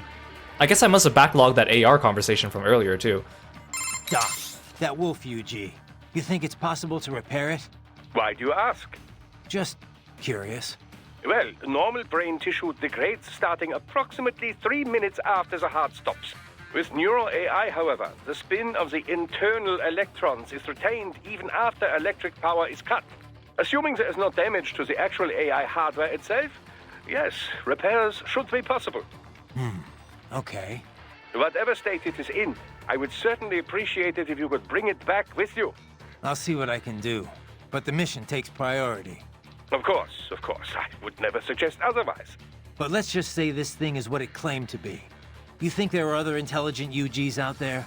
Because if that's the case, I've got a feeling future missions are only gonna get rougher. Indeed. Dozens of UGs chatting away on the field would be enough to drive anyone to distraction. Neuro AIs are not von Neumann computers, keep in mind. Structurally, they are closer to human brains. Hardware and software are indivisible. The learning data can't simply be transplanted to other AIs. So it can't be copied or backed up either. Normal UGs must be taught individually. This entails streaming provisional audiovisual and body sensor data until it's ready to be shipped out. This process can be sped up by increasing and improving processing speed. But I've no data on how long it would take to train such an AI how to converse. I couldn't even tell you if there's a training program established for such a thing in the first place.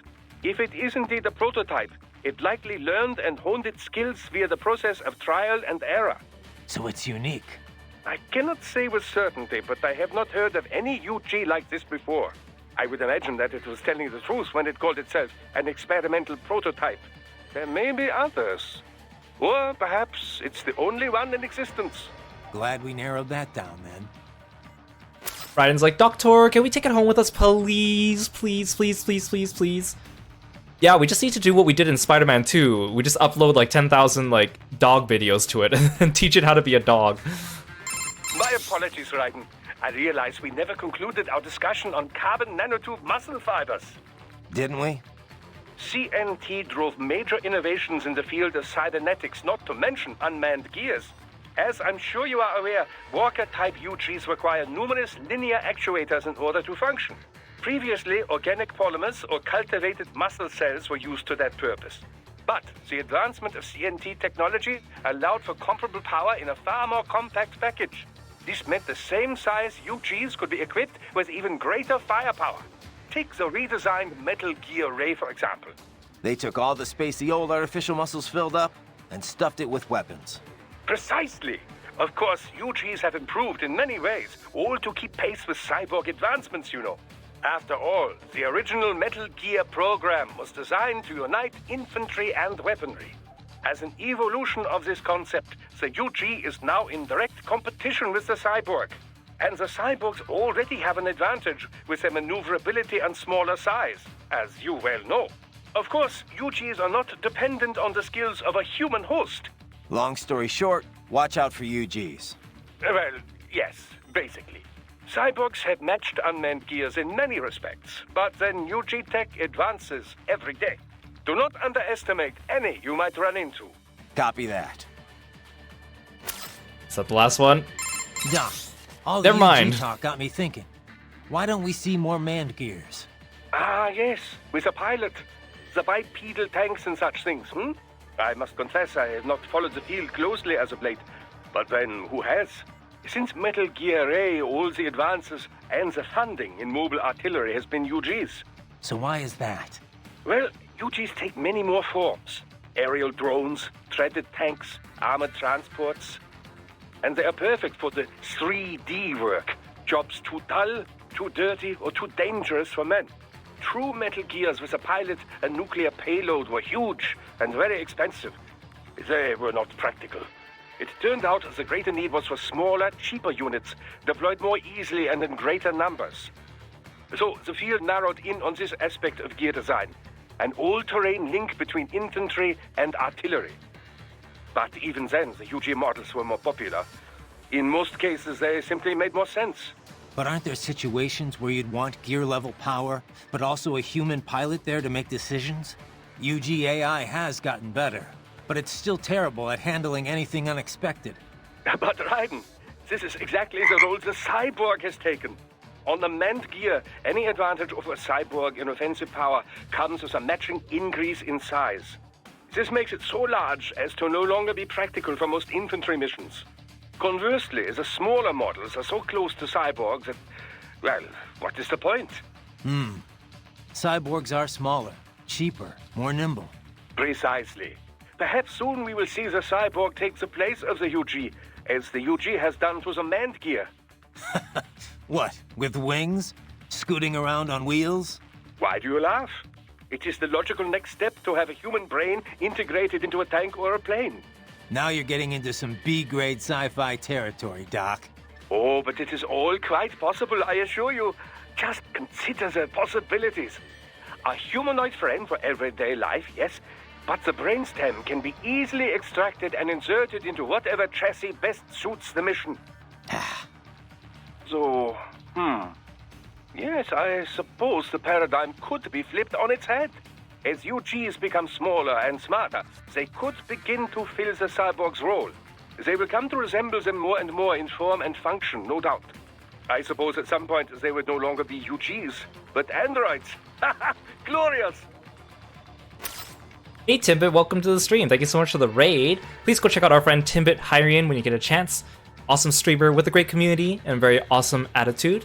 Thank you so much for coming by. What were you playing today? We're playing some Metal Gear Rising Revengeance, and we are currently in Chapter 1. So feel free to sit back and relax, or go take care of yourself after your stream. I appreciate you being here. So Boris only had one thing to say, but then Doctor had like 3 things to say. Actually, I'm not even sure if I'm done with him. I need to go back to Kevin and Courtney, too. One thing about fighting these cyborgs, Doctor. It's strange in a way. Oh? How do you mean? I can slice them to pieces, and with all their pain and emotion suppressed, they don't feel a thing. At least against SOP troops. You never forgot they were real people. But these cyborgs, it starts to feel like I'm taking on unmanned gears. Robots. Not living, breathing men. Intriguing. Tell me, Does it help assuage the natural feelings of guilt? There is no reason to avoid this topic. Man has wrestled with it as long as there has been war. Guns were a huge step, of course, as it became easier to take a life, physically and mentally. Then, destroying a tank or airplane, where you no longer had to see your enemy's face as he perished. Eventually, remote-controlled drones further distanced the killer from his victim, much like the video games. I suppose cyborg soldiers could be seen as yet another step in dehumanizing death. Maybe. I do feel like I could forget I'm taking the lives of real people here. Well, under normal circumstances, you wouldn't necessarily be taking their lives, strictly speaking. So, as long as the brain is supplied with oxygen, a cyborg can survive most anything, even if respiration is disabled. An emergency supply of liquid oxygen would remain in the bloodstream. The cyborg would enter a state of hibernation, yes. But so long as the brainstem were retrieved intact, it could be attached to another body and revived. That's how the two Gemini survived. The Gemini? Ah, yes, the twin cyborgs from the motorcade. But Desperado cyborgs are different. Physical self-destruction is a fail-safe security measure. In any case, it is unfortunate that Prime Minister Nmane was human. Perhaps if he had been a cyborg, he might have survived as well. We'll never know. Besides, a robotic prime minister? I doubt anyone would accept that. Inside or outside the country. Yes, I suppose fear always does trump logic when it comes to the general public. Exactly. You know, it's actually fascinating. Like 12 years since this game came out, and now, of course, we're having more and more, you know, things with AI involved in our everyday lives and conflicts with that. It's kind of interesting to see what they wrote back then. Hey, Reki, welcome to the stream. Dryden, something I meant to ask in our last chat. Did you consider opting for emotion restraints? I can understand one might be leery of the procedure, but it is all perfectly reversible, I assure you. You could implement them for a mission and then do away with them as soon as it was over. I'll pass, thanks. To be honest, I have a problem with the whole concept. And what is that? Decisions are about more than just logic. Lose your emotions, and you risk not being able to relate to how normal people see right and wrong. Your conscience could end up different, warped, or who knows, maybe gone altogether. Boris agrees. That's why no Maverick cyborgs are allowed to use emotion restraints. An understandable perspective. There is some data to support your belief. MRI scans have isolated the brain activity associated with choosing between good and bad.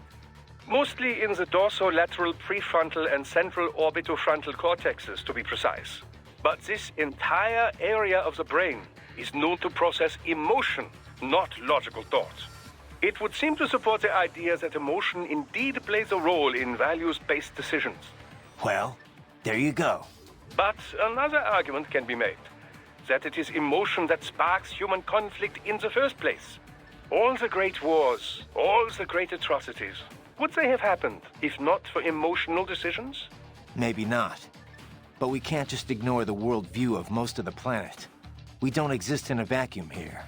To most of the world, a PMC operating on its own guidelines would be like a terrorist organization. They'd say we used brute force to impose our strange values on others. And they'd be right. Yes, well, you have a point. Abuse of emotion restraints has become a hot topic. Suppressing fear tends to boost aggression, which has led to cases of excessive violence. True, achieving the right balance is difficult. But on the other hand, it makes it possible to intentionally make people more aggressive. Even a child can become a bomb just waiting to explode. Yes, it is very likely that Desperado is employing just such a technique.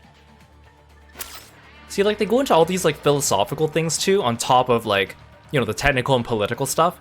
And I think it's really interesting because especially they usually weigh, like, the pros and cons of each thing, which is the way we should be seeing the world, instead of, you know, like, AI good, AI bad. It's actually, like, you know, AI big spectrum of gray between good and bad that could be used in a variety of different ways depending on how you see it. And it's nice that they actually explore these kinds of things. Chops, thank you so much for following me and being a froggy friend. Doc, that wolf Yuji. You think it's possible? Why do you ask? Just... Okay, this is... We already did that. Assuming that whatever. I'll see what... Of course. But let's just... Because if that's... Indeed. As neural AI is hardware... So it can't be... Normal use this process. I couldn't even tell if it isn't. So it's you. I cannot... I would have a name. Glad we... One thing I don't understand, Kev. Desperado must be violating all kinds of laws here. Why hasn't the international community gotten involved? Well, from a purely legal standpoint, it's actually not so cut and dry. First, there's the fact that Abkhazia is still not a member of the UN. Only Russia and a few other breakaway states even recognize it as a sovereign nation. In the eyes of most of the international community, Abkhazia is technically still part of Georgia, which would make this an internal Georgian issue. Guess you can't really call it a coup if the displaced government was never seen as legitimate. Exactly. And even if everyone agrees it was a coup, it can be tough to tell which regime is more legit. Sometimes you'll see the military topple a dictator and establish a provisionary government, for example. Now, if they confirmed atrocities were taking place, the UN could deploy troops, recognize government or not. Yeah, but they learned their lesson in Somalia. Right. Ever since then, they've been a lot more reluctant to get involved in civil wars. So what about the US and Russia? What's their take on all this? Well, America was never very friendly with Abkhazia or South Ossetia in the first place. And the Georgian government's a regional ally, so the US really has no cause to intervene. Russia wants the old government back, of course. The regime open to their influence. I doubt they'll opt for any large-scale action. Tensions with Georgia are running high already, but you can bet your ass they won't just sit on the sidelines. Boris has got a lot of connections in the Russian bureaucracy. Ex-military buddies. The Abkhaz are officially our clients, but I'm sure it's Russia that chose us. Maybe footing the bill, too. They can't use their actual special forces, so they call us instead. That's the beauty of PMCs. We're not bound by the same rules as state-sponsored military. Other countries would be outraged if the Russians went into places we can go freely. From our side, no state to answer to means we can run things as we see fit. By our own code, no compromises. Then again, there's no one to say our code is what's right. True. And opinions on that change from person to person, situation to situation. But you let your moral compass waver at all in this business, and real people pay the price. Money's always a factor, of course, but when it becomes the factor, that's when you got problems. The Montreux document lays out guidelines for what PMCs can and can't do, but there's no way to enforce it. A lot of people see that as the fatal flaw of the entire industry. After all, that's how we end up with rogue outfits like Desperado. Then again, it's also what leaves Maverick free to go after them. The industry has a bad rep, but it isn't good or bad itself. It's up to the morals of those who work in it. All we can do is what we think is right and try to lead by example. Anyway, sorry, you know how I am about this stuff. I'll get off my soapbox now. Don't apologize. That's exactly why we took this job. Taking Sakumi back is the right thing to do. Agreed. And now, that's all up to you, buddy. You speak your truth, Kevin. We always talk about the Montreux document, but why hasn't anyone made it legally binding? People are trying to, both inside and outside the industry, but it's easier said than done. Even with 17 countries on board, it's still just a set of guidelines. They'd need to negotiate an actual treaty based on that agreement for it to become official. And we both know getting everyone to sign on wouldn't be easy. Yeah. Every government's for regulating PMCs until it restricts how they can use them themselves. It gets complicated when you try to put it all in exact legal terms, too. A treaty would need to distinguish a PMC's home nation, the one it's active in, and the one that contracted it. Then you have the industry itself, which isn't exactly thrilled at the prospect of greater regulation. There's just so many different parties involved, and everyone's got their own motivations. So yeah, long story short, we're a long way from getting anything legally binding anytime soon. Sorry I asked. Ride it. Head for the oil refinery. Okay, that's what I want to hear. That's how I know they're done. Affirmative. Save complete. You know, our last chat got me thinking about all the problems with PMCs. Oh? You come up with a solution to all our industry's ills, then? Yeah. Let's just change the acronym. That's your solution? Just change the name and change the reputation, eh? To what? I know you like private security provider, but that'd be PSP. Private military security? PMS? Well, the Montreux document uses PMSC, right?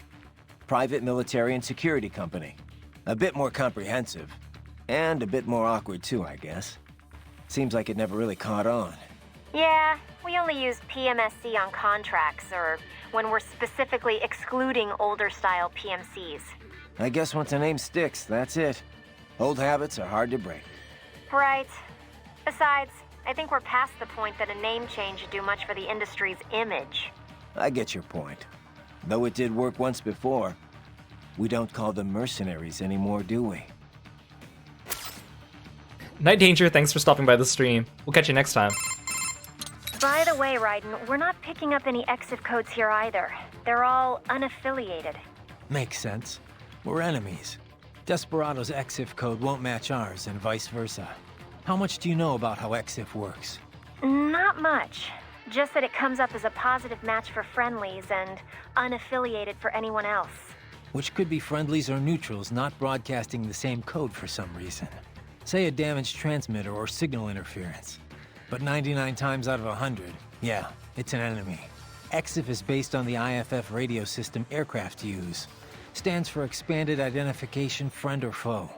Too bad it only actively IDs friends and not enemies. But I guess asking troops to broadcast, "Hey, enemy here, kill me," would be a bit much. Telling friends and enemies apart was always a problem in the air, but it's gotten tricky on the ground too. Especially in the War on Terror, with all these PMCs and multinational forces mixing together. The US Army experimented with infrared patches to ID allies. They'd show up in night vision. Then SOP came along and offered a more efficient method? Right. SOP's gone now, but its ID protocol is still used all over. ID chips and dog tags, transponders required on all vehicles, aircraft, UGs, cyborgs, you name it. But if everyone's using the same basic system, how do armies hide their info from the enemy? Heavy-duty encryption, for one. The chips also use a hybrid cross-spectrum system to transmit the data. Without the proper key, it's hard to pick up the signal in the first place. PMCs typically only share their codes with nations or other PMCs they're working with. What happens if they end up on different sides later, like in a separate conflict? They just generate a new code and encryption key. The point is, EXIF is required on all combat units, but it's pretty easy to hide the signal. And 99 times out of 100, unaffiliated means it's a hostile? Right. Just like with IFF and aircraft. You're a quick study, Courtney. Nice history lesson, Teach. Now, if you're done, I think you have a nation to save. Just a little on-the-job training, Kev. Riding out. I like it when they interject on each other's conversations. Good night, Yule. Thanks for coming by the stream. What's up? No? Did you need anything else? No, guess not. Just wanted to hear the sound of your voice. Oh, save it for your wife, Raiden. Okay, there we go. See, like, now that I'm playing this game again, like, I knew that there were a lot of codec conversations, but it's more than I remembered. The game itself is also already very short, but if you listen to all the codecs, it's probably an extra, like, 50 to 100% longer, which is good because I like hearing all these things. It's nice that they voice acted them too, so you can just listen instead of just giving you a document that you have to read. It makes it a little bit more personal too, but at the same time, it's kind of like, it's hard to keep the pace of the action going unless I ignore all of them. So it's a little bit of a give or take.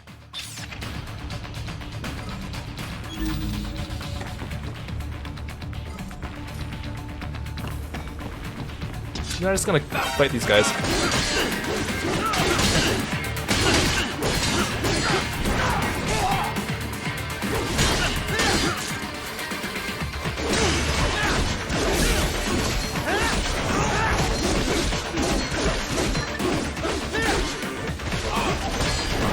Thank you for waiting your turn.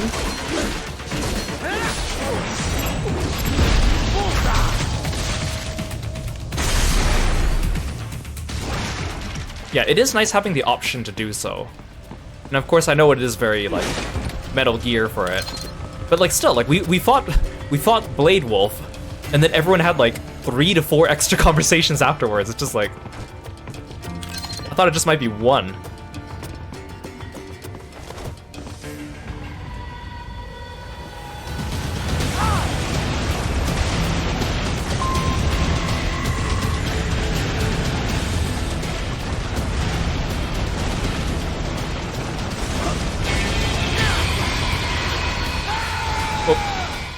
I was pressing the wrong button.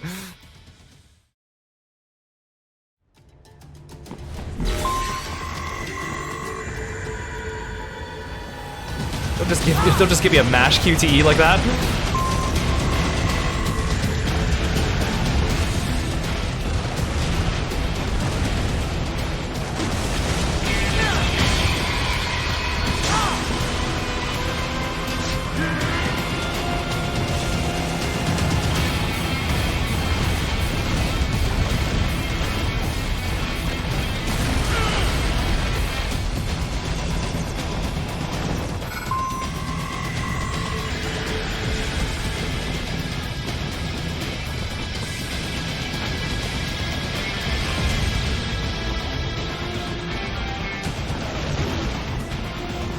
I love how the helicopter's trying to charge me.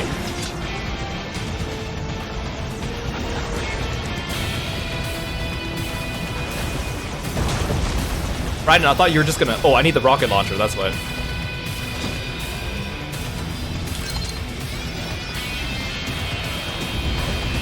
I can't switch it mid-battle? Raiden, pick up the rocket launcher.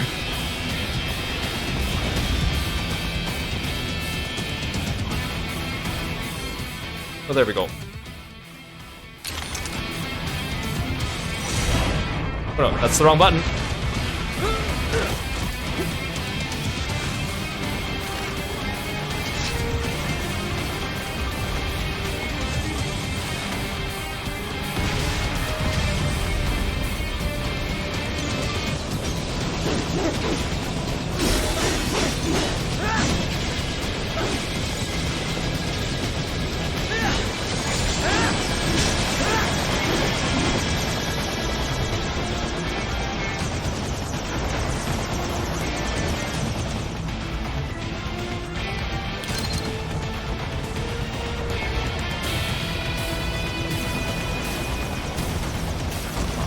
Rocket launcher.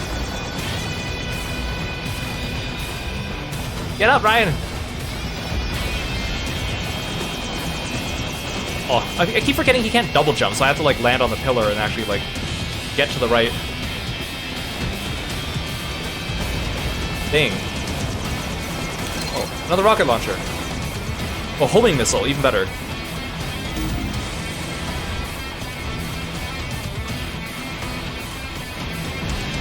I can't. Okay.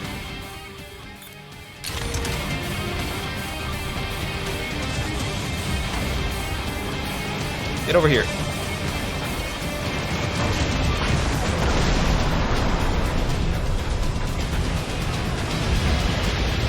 Oh, come on. I was just about to do the cool jumping thing.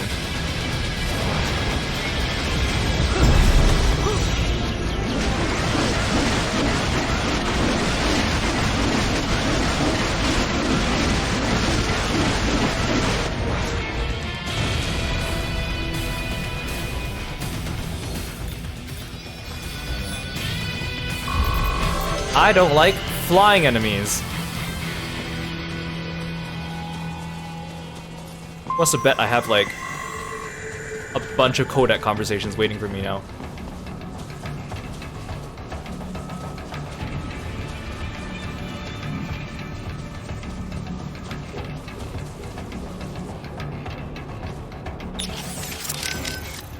Most impressive, Raiden. Yeah. Gonna have to do a lot more than float around like that to beat me. Indeed, indeed. So, now you are in Sukumi Old Town. Pretty much still the same as after war in 1990s. Looks like it. Make your way through town. You'll need to pass through an abandoned hotel to reach the hill. The hotel is serving as headquarters for cyborg forces patrolling the new city. Sounds like a blast. And why exactly am I walking right into enemy HQ? Well, it's not a stealth mission, eh? Striking them will weaken their entire forces. Besides, we don't want them stabbing you in the back. All right. At least I'll get to top off my electrolytes. This is the spirit. Trust me, it is easier than knocking on refinery front gate. Raiden, let's recap your route. Shoot. First, continue down the road you are on. An abandoned hotel is up ahead. This road ends at the hotel. Enter and you should be able to reach a hill from the roof. There are more Soviet ruins past that hill. Get through there and you will reach the rear of the refinery. Head for the hotel roof. Got it. Didn't you say you'd been here before, Boris? Once, back when it was still Soviet territory. Seems like it'd be a lovely place, if it weren't a war zone. The Pearl of the Black Sea, they called it, back when more Russians lived there. It was a very popular resort spot for the USSR. This is before the wall fell, of course. Then Russia and Georgia began to fight over the area. Kicking off the war in the early 90s. Georgia was a Soviet republic. Abkhazia, a semi-autonomous state within it. The Soviets like to stoke ethnic rivalries between the two. And not just there, in all the outlying territories. It kept them easier to control. But with the Russians no longer watching over the two. Duh. The Abkhaz were scared. They knew an independent Georgia would swallow their nation sooner or later. So they took advantage of a Georgian military coup to declare their own independence in '92. Of course, the new Georgian government was not happy to hear this, and so... The same old story. And with Russia supporting the Abkhaz, it was a stalemate. 2 years later, the ceasefire meant Abkhazia was finally independent, but not officially. They still are not formally recognized by Georgia, or most of the international community. This region is filled with breakaway states. This is true. There is South Ossetia, also in Georgia. Transnistria in East Moldova, and Nagorno-Karabakh, which broke from Azerbaijan. In any case, even Russia did not officially recognize Abkhazia as independent until 2008. So it was not long ago Sukhumi was a war zone. It has changed dramatically since then. They have been rebuilding steadily, with Russian support, ever since SOP was shut down. Good to hear.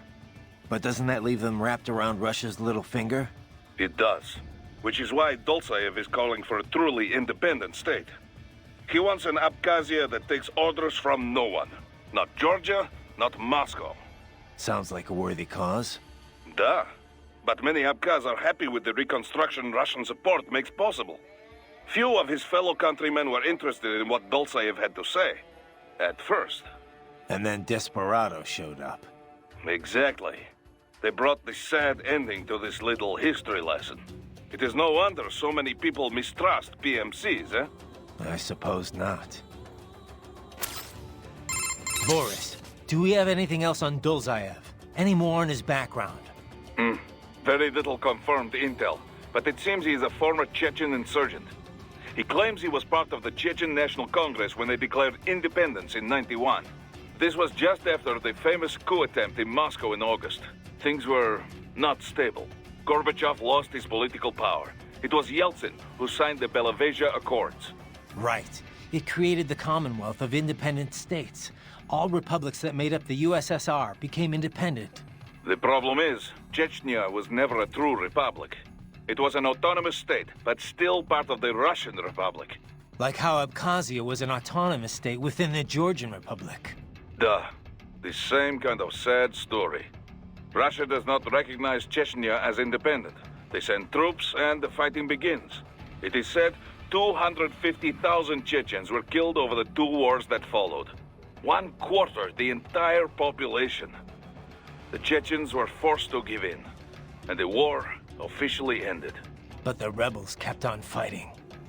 Insurgents fled into Caucasus Mountains, formed several factions. They waged guerrilla war on Russia ever since. We think Dolzaev is the leader of just such a rebel group.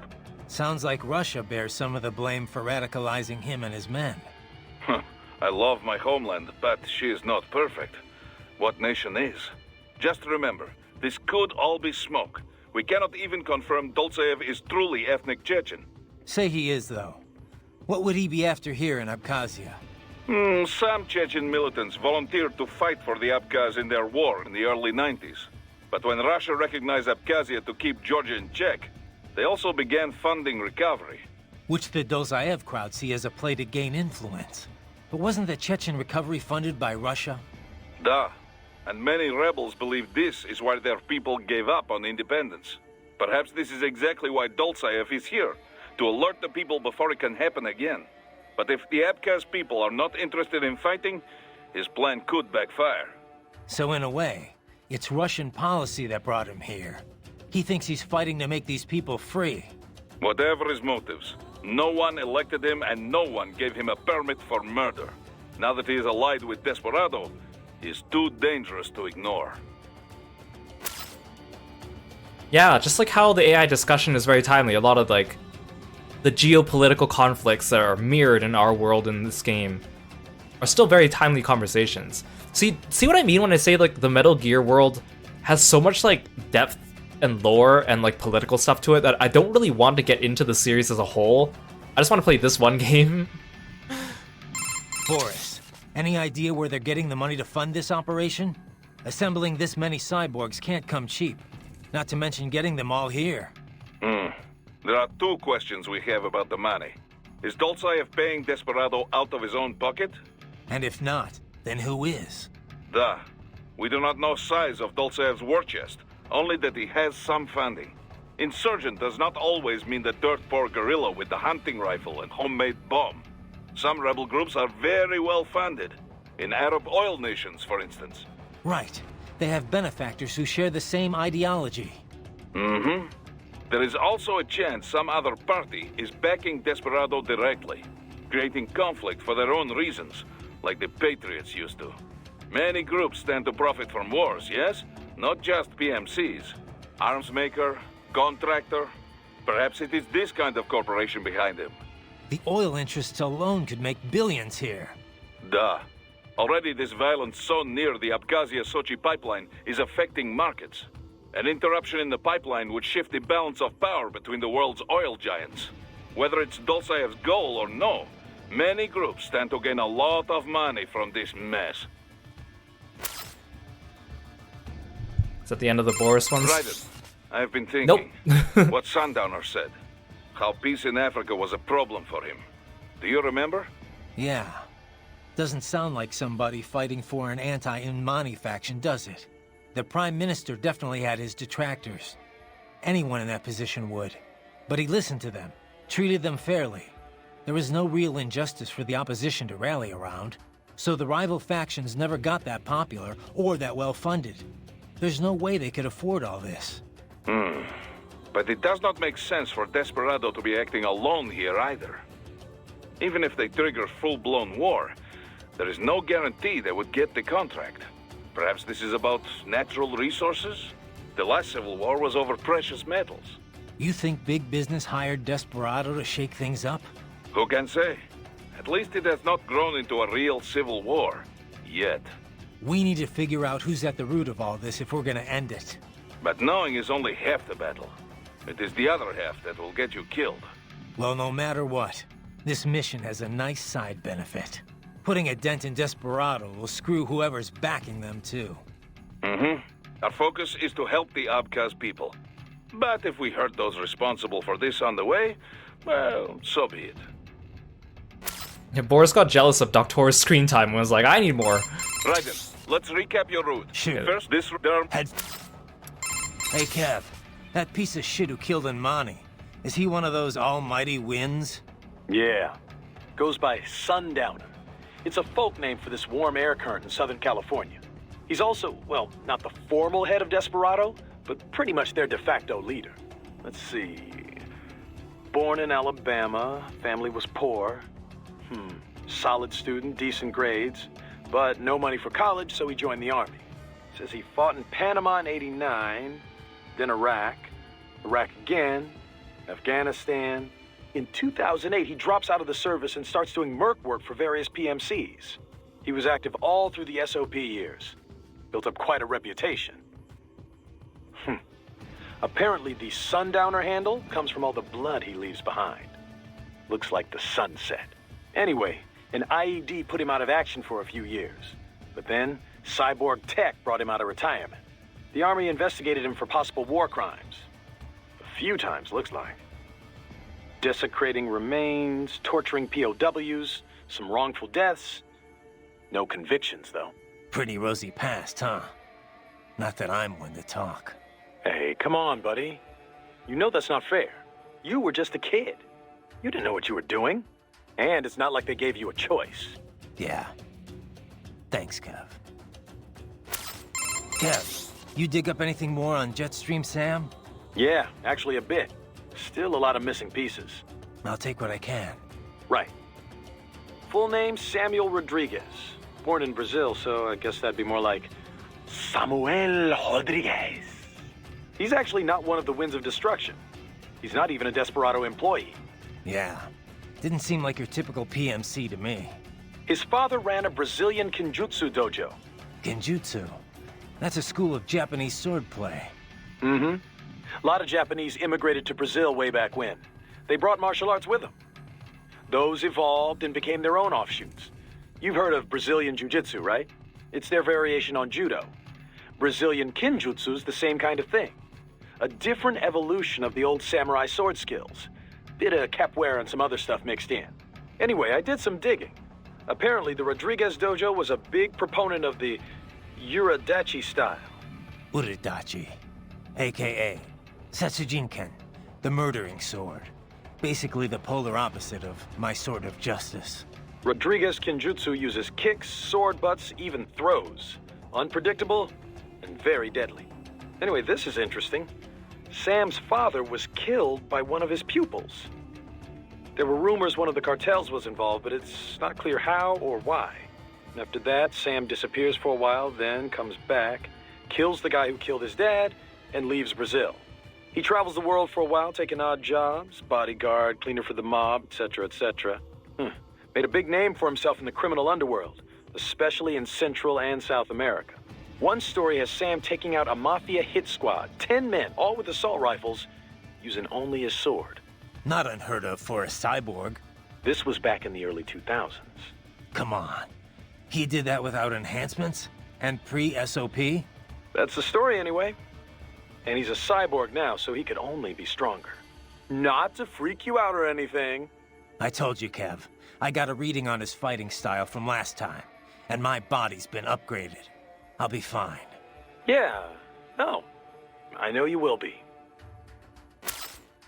Raiden, head for the oil refinery. That's what I want to hear.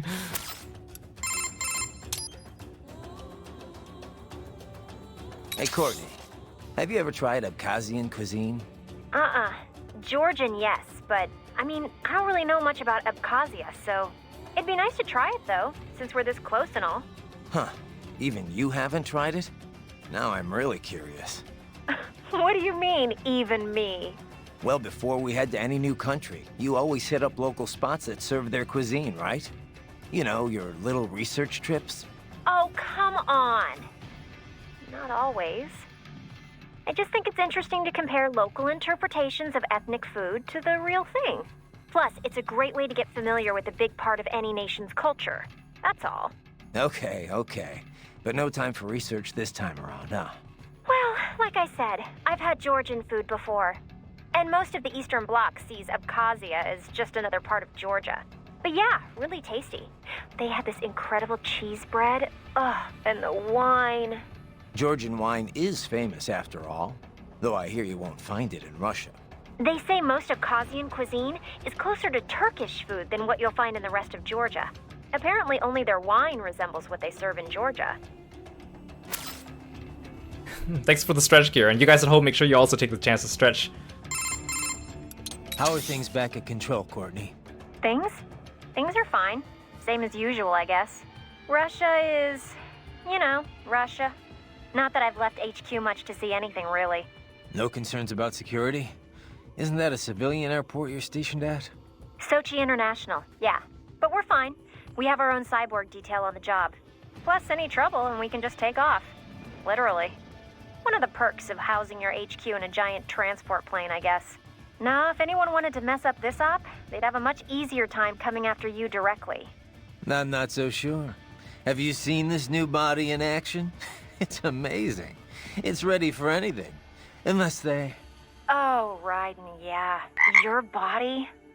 It's so amazing. Very funny. Yeah, you know what I meant. Oh, is it getting hot in here? Or is that just your body in action? All right. If you're done, I'm going to get back to the mission. Okay, I'll stop. Thanks. For a guy with a bod like yours, anytime.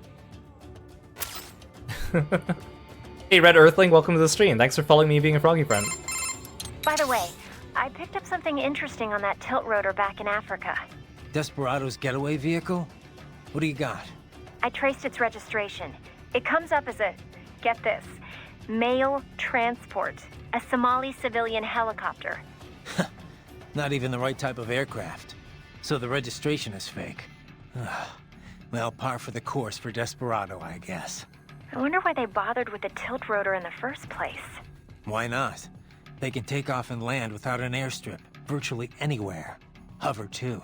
Meanwhile, they have the speed and range of a fixed-wing plane, or close to it. And they're quiet.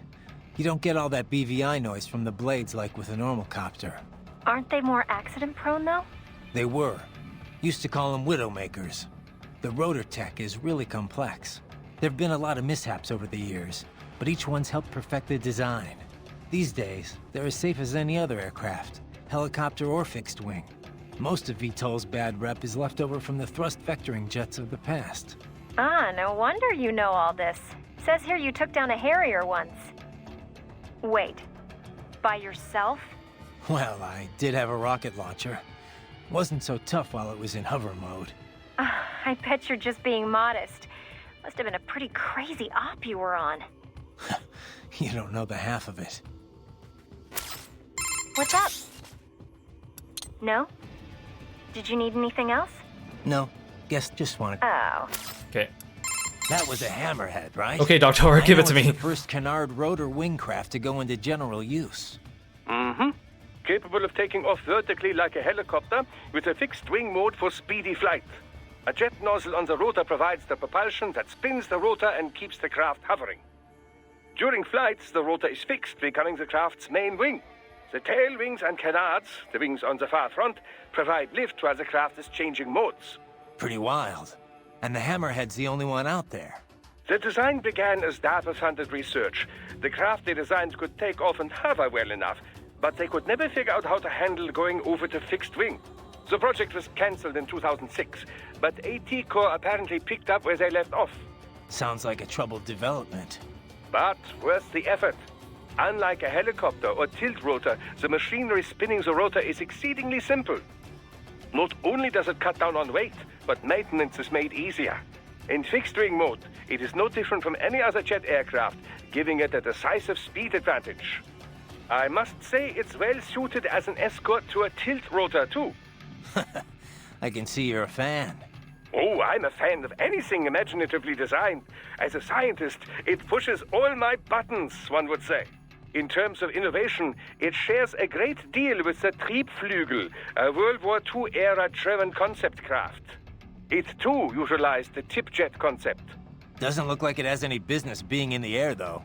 I'd be kind of nervous riding in one. Oh, but that's just what would make the ride such fun, no? I'm a firm believer in the case for more pie-in-the-sky experimentation like this. We live in an age of UGs, after all. We don't even need test pilots. No one's gonna get on if it crashes, Doc. Hey, Doc. Kev mentioned a lot of the high-ranking military were brain-jacked. Can you give me any more on that? Well, it is not my area of expertise, but I have working knowledge of such matters, yes. Much of it is similar to cybernetics, you know. Makes sense. A cyborg's frame is reading signals directly from the brain. Indeed. Brainjacking employs nanomachines to stop these signals from reaching a normal body. The pilot can then substitute their own signals and control the victim. They can govern all motor movement, but not the victim's thoughts. It is not mind control. More like a puppet. The subject will not move on their own. The pilot must send control signals. You can't just implant an idea like a hypnotist.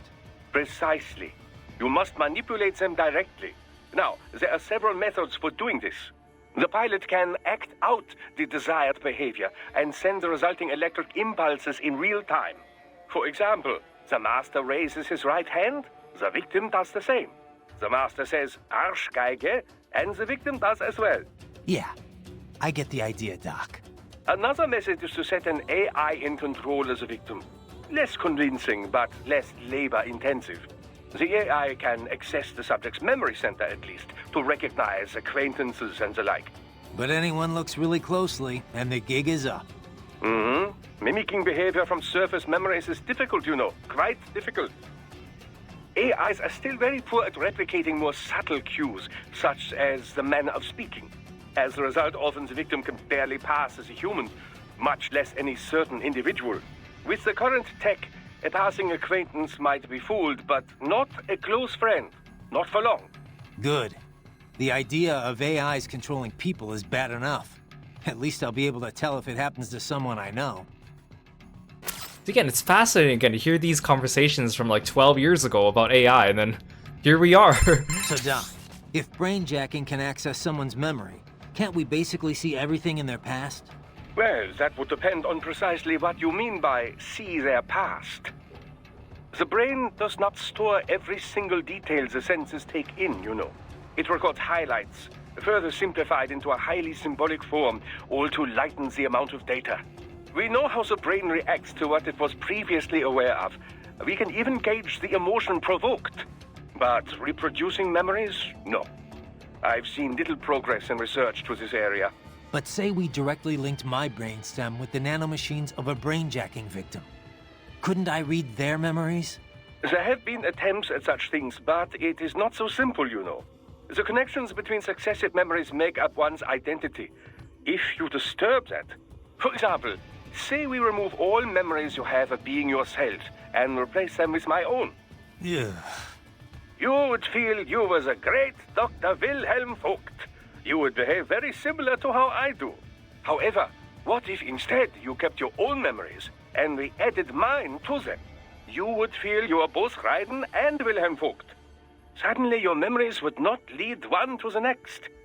You would be confused, disoriented, without a sense of which man you were, and thus how you should behave. So, you see, the very concept is not practical for most military applications. In trying to read an enemy's mind, you would, in a sense, become that enemy. You wouldn't know which side you were fighting for. Precisely. Cyborg memories are completely different, of course. A cyborg's visuals are often monitored by outside parties, much as we do with yours. This visual data can, of course, be recorded for later analysis. All with full video and all in the holographic memory in their left hands. So you can just sit back and enjoy the movie? Well, it's not always recorded, mind you. And even then, there's the issue of locating the desired data buried inside all that video. You might need to comb 10 days of recordings from 10 cyborgs to find a single person or document. That is 100 days of work. Even replay double speed, 50 days. Can't you automate the search? Of course. You can flag any time a certain face appears or if certain words are said. But the process is not perfect, and it still requires time, you know. Besides which, often one doesn't know what they are searching for until they find it. But should you ever require a search through your memory, Raiden, I would be happy to assist you. Yeah, for a modest fee, I'm sure. Hey Cole, welcome to the stream. Thanks for stopping by. I have to say, Doc, it's almost scary everything nanomachines are capable of. SOP, brainjacking. Oh, but the cyborg is capable of even more. You think? I do. With nanomachines. You know this name has always bothered me, nanomachine. They are much more than smaller versions of existing machines. So much more. You cannot just take a motor and make it all teeny tiny, you know? A human chromosome is 10 micrometers long, roughly. A nanometer is 1/100 that length. These devices must be crafted at the molecular level to work at that scale. It has far more to do with molecular biology than mechanical engineering. Okay, Doc, but where are you going with it? It is, however, now possible to create proteins that simulate viral functions, effectively fooling natural human cells into taking on a wide range of less conventional characteristics, boosting strength or resilience, or even regenerative ability. Not to CNT muscle fiber levels, of course. After all, these molecules and proteins can only make use of the materials at hand. That is to say, the atoms that naturally occur within the human body. I'm not sure I follow. Are you saying cyborg tech is already more advanced than nanomachines? Well, not necessarily. But the potential for future growth seems much greater, does it not? Natural means can only rearrange what is already there. boost one ability too far, and you might take away from another. If the human race is to truly evolve, I believe we must shed this DNA-driven organic flesh and exchange it for something far more functional. Cyborg technology seems better suited to this purpose, at least in terms of military applications. But then, who knows? A revolution in nanotechnology could be occurring even as we speak. Progress rarely takes the form we expect, you know? Such is the great frustration and glory of science.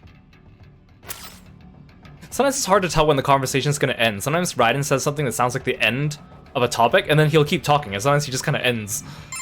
Doc, that wolf Eugene. Why, Just well, assuming this we've already heard whatever, before. I'll see what. Of course. But let's just. Because if that. Indeed, neuro hardware. So it. Normal. I couldn't give it. So it's. I would have made. Glad. What a long conversation for something that is repeatable. What's up? I'm gonna save again just so we don't have to repeat any conversation in case something happens. Although I think it saves automatically. Don't let your Okay, now we can finally, after that, like, what, 15-minute break of standing there, we can finally get going.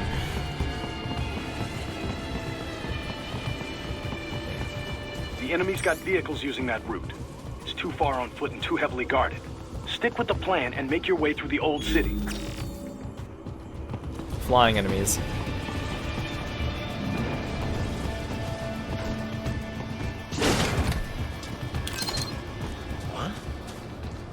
Hi. Fine, I'll just fight you. Oh no, there's a hostage there. Oh no. I was supposed to do that stealthily.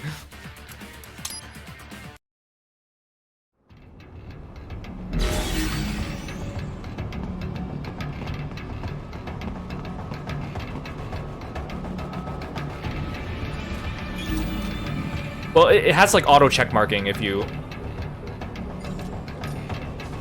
need to repeat something.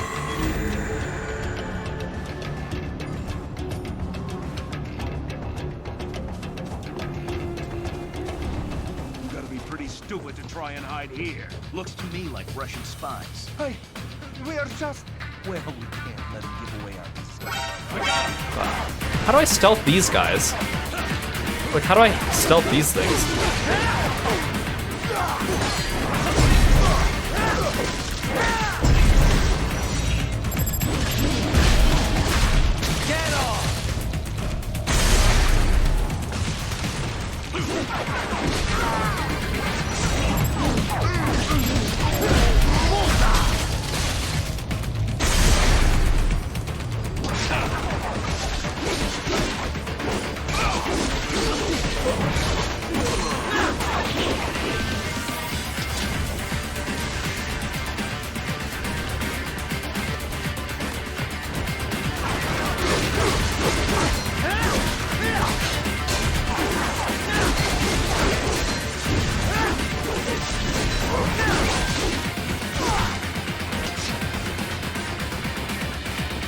I'll just use these conveniently placed crates.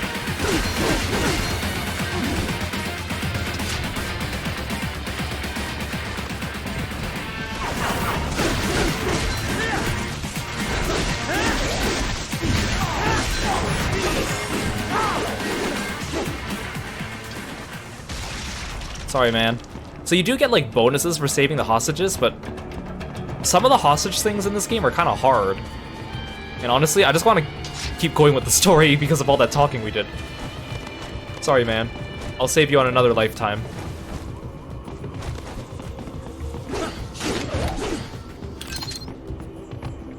Can I get on that rooftop? No.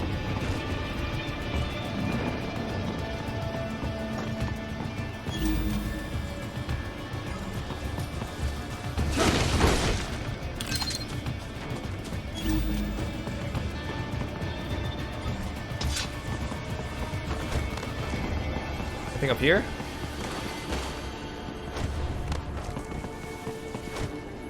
Aha! Wait, Raiden, down here. Raiden, stop climbing.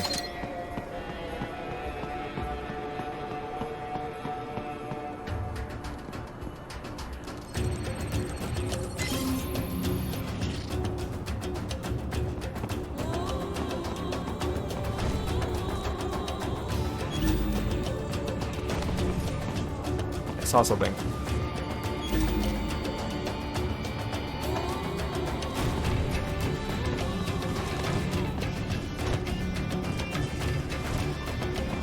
Oh, I can climb that building.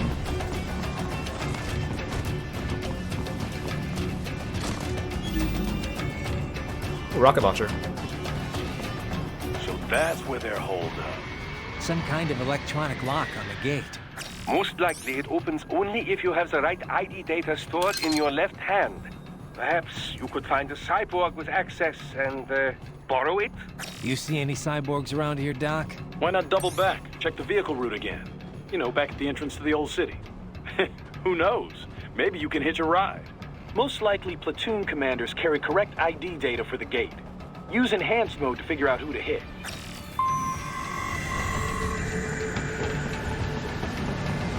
Hi.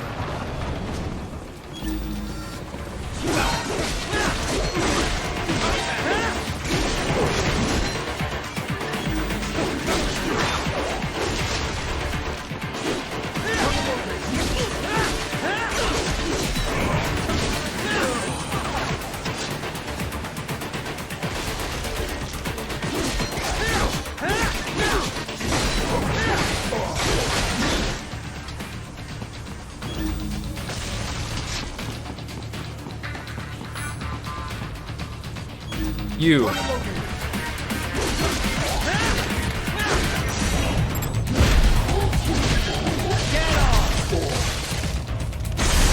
I cut his left arm off?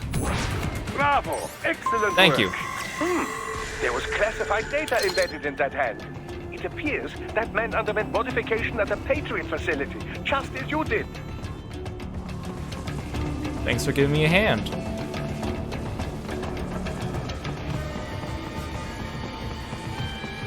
It's like, I probably have new codec conversations, but if I stop here, it's like sit here 15 minutes and listen to them talk, and then get 5 minutes of gameplay.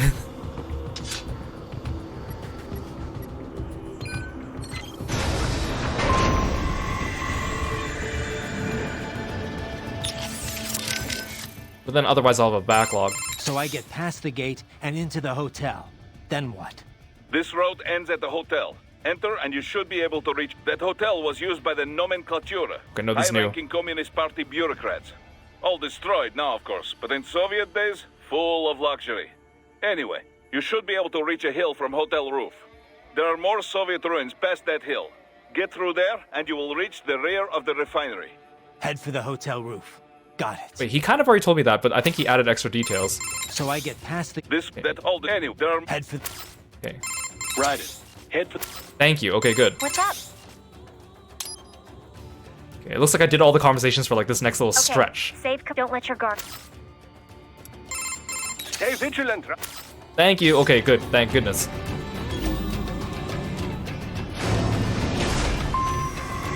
Oh, hello.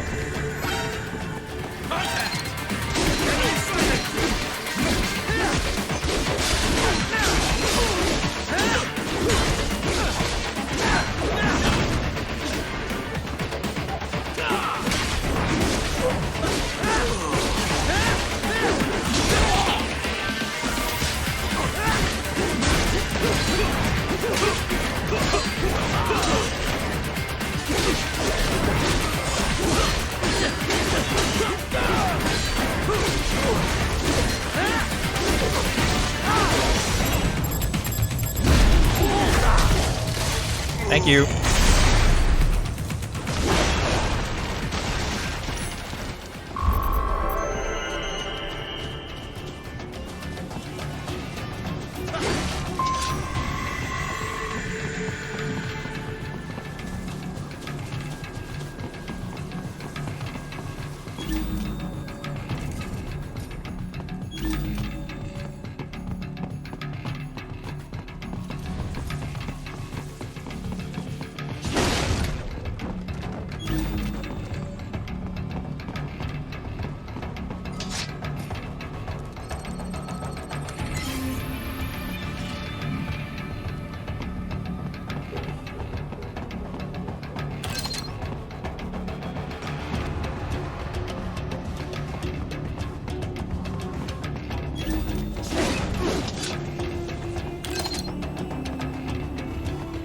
Photo frame.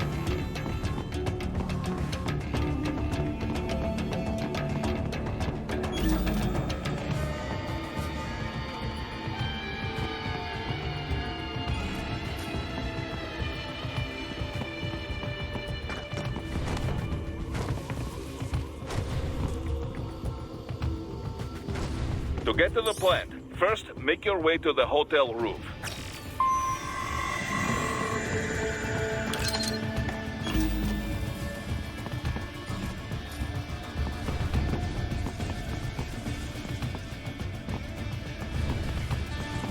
Now these doors seem to open. Okay.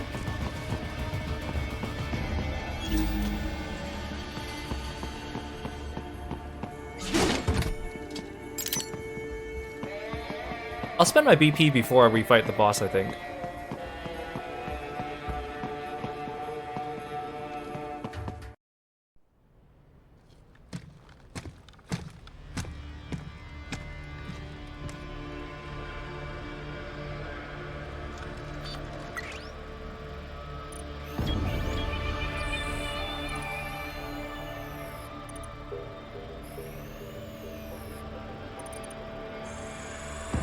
Dolzaev. That woman.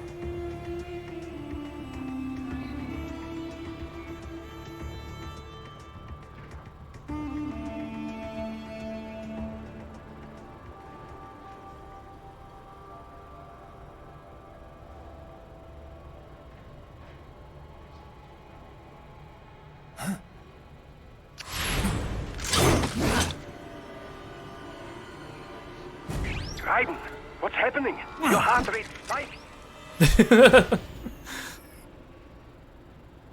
Yeah, I just dodged a bullet. All right, I'm heading for the refinery.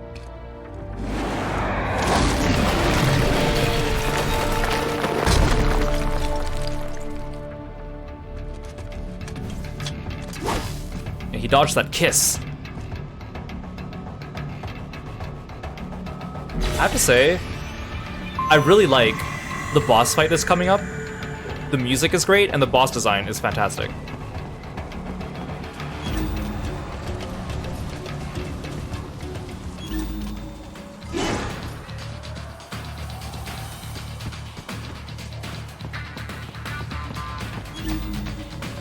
Actually, maybe I won't do upgrades before the boss, because I haven't said that go to the customize menu, which means I lose everything past a save point, or up to a save point.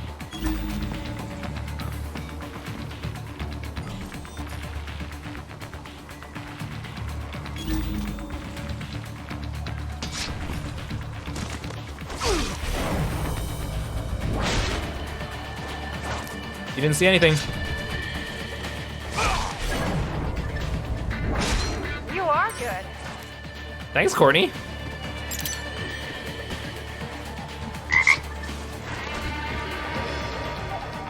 Hey, Sorva, welcome to the stream. Thanks for following me, your froggy friend. Oh, actually, I should check my codex. You know what? I'm just gonna keep going for a bit.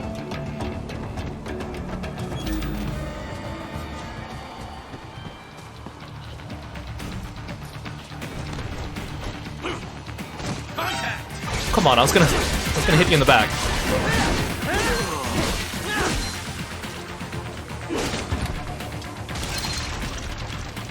Did that alert the entire neighborhood?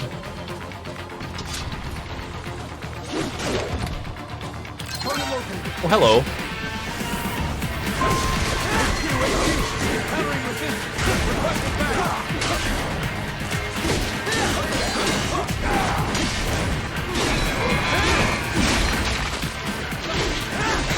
Oh, the whole neighborhood's after me now.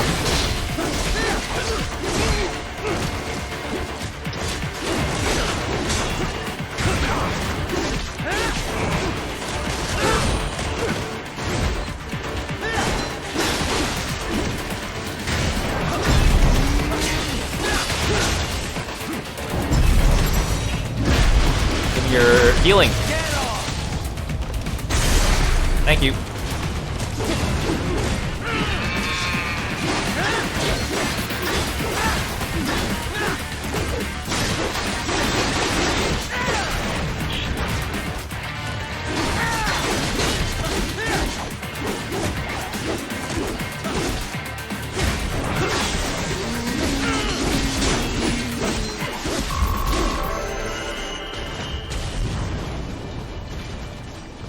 A well-placed Ferris wheel in the oil refinery. Well, I guess now I can explore to my heart's content.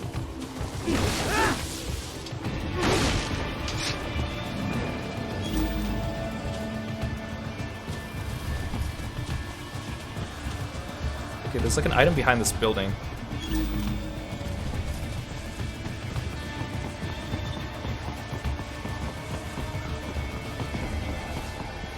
Where is it? What's on top?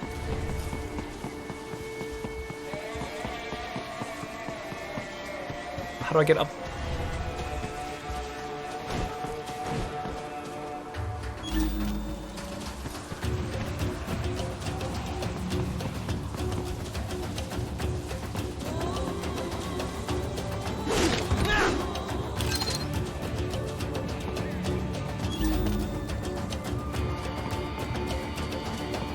I see you. There. Oh, okay. I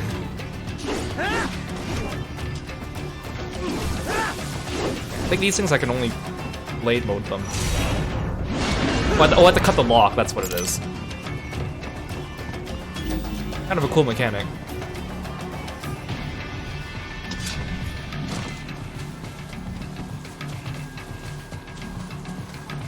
Take that.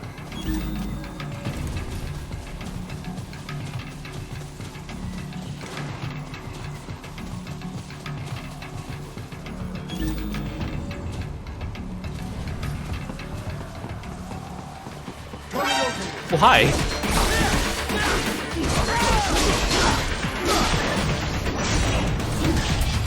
Oh, never mind, he hit the ground.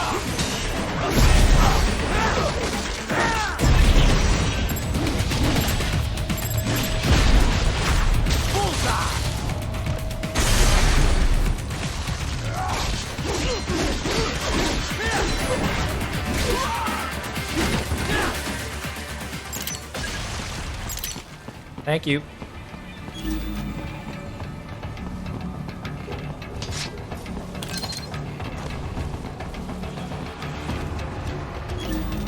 That's the objective. I'm like, why is that thing glowing so brightly? Okay, I think that's everything here.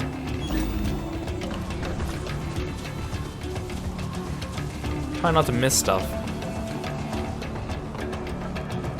We intercepted call for backup during your last fight. The caller's position is on your Soliton radar. You can engage if you wish. It is your choice. Fine. Up above you! Oh, no, another helicopter.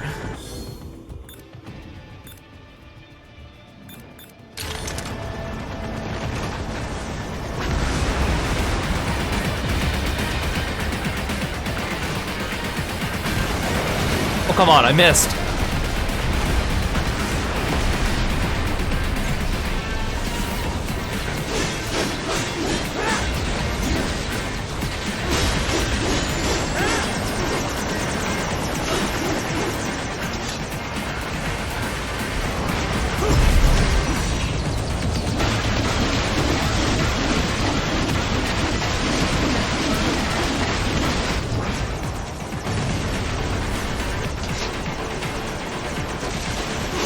Luckily you guys are idiots and you're flying too close to the ground. I could just jump and hit you.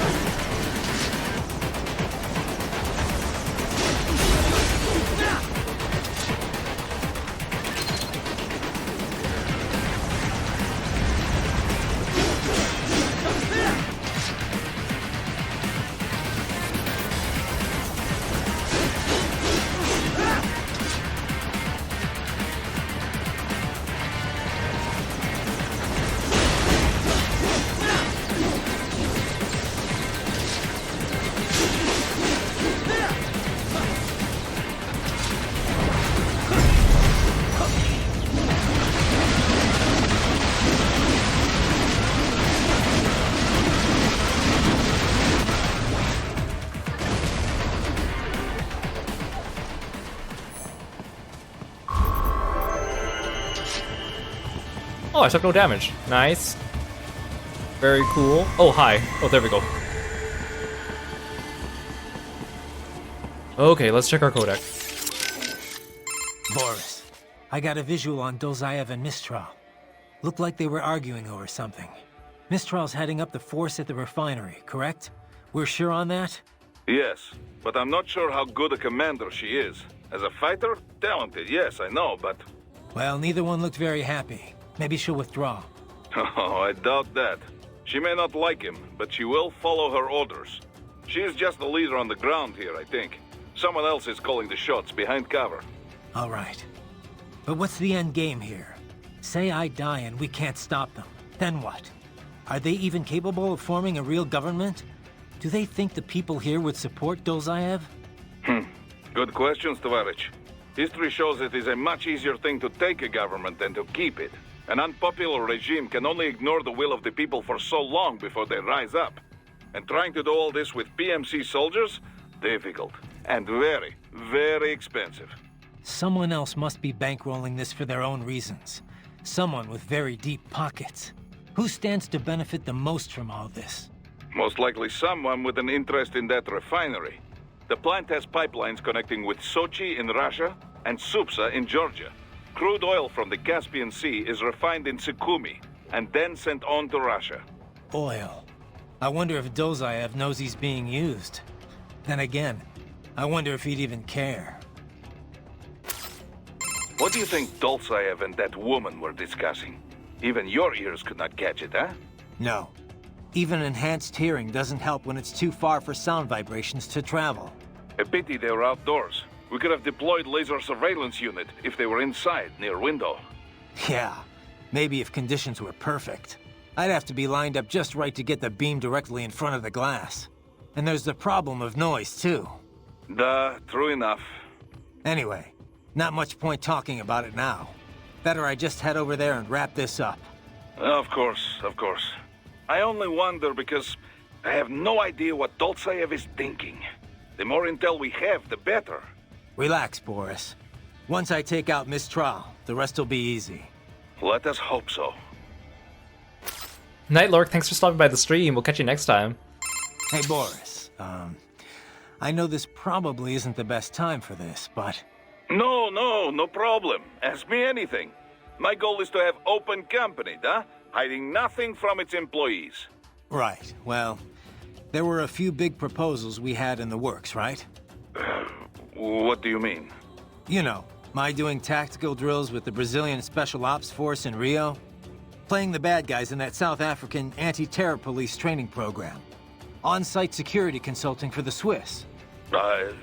Yes, we were working on a few things, weren't we?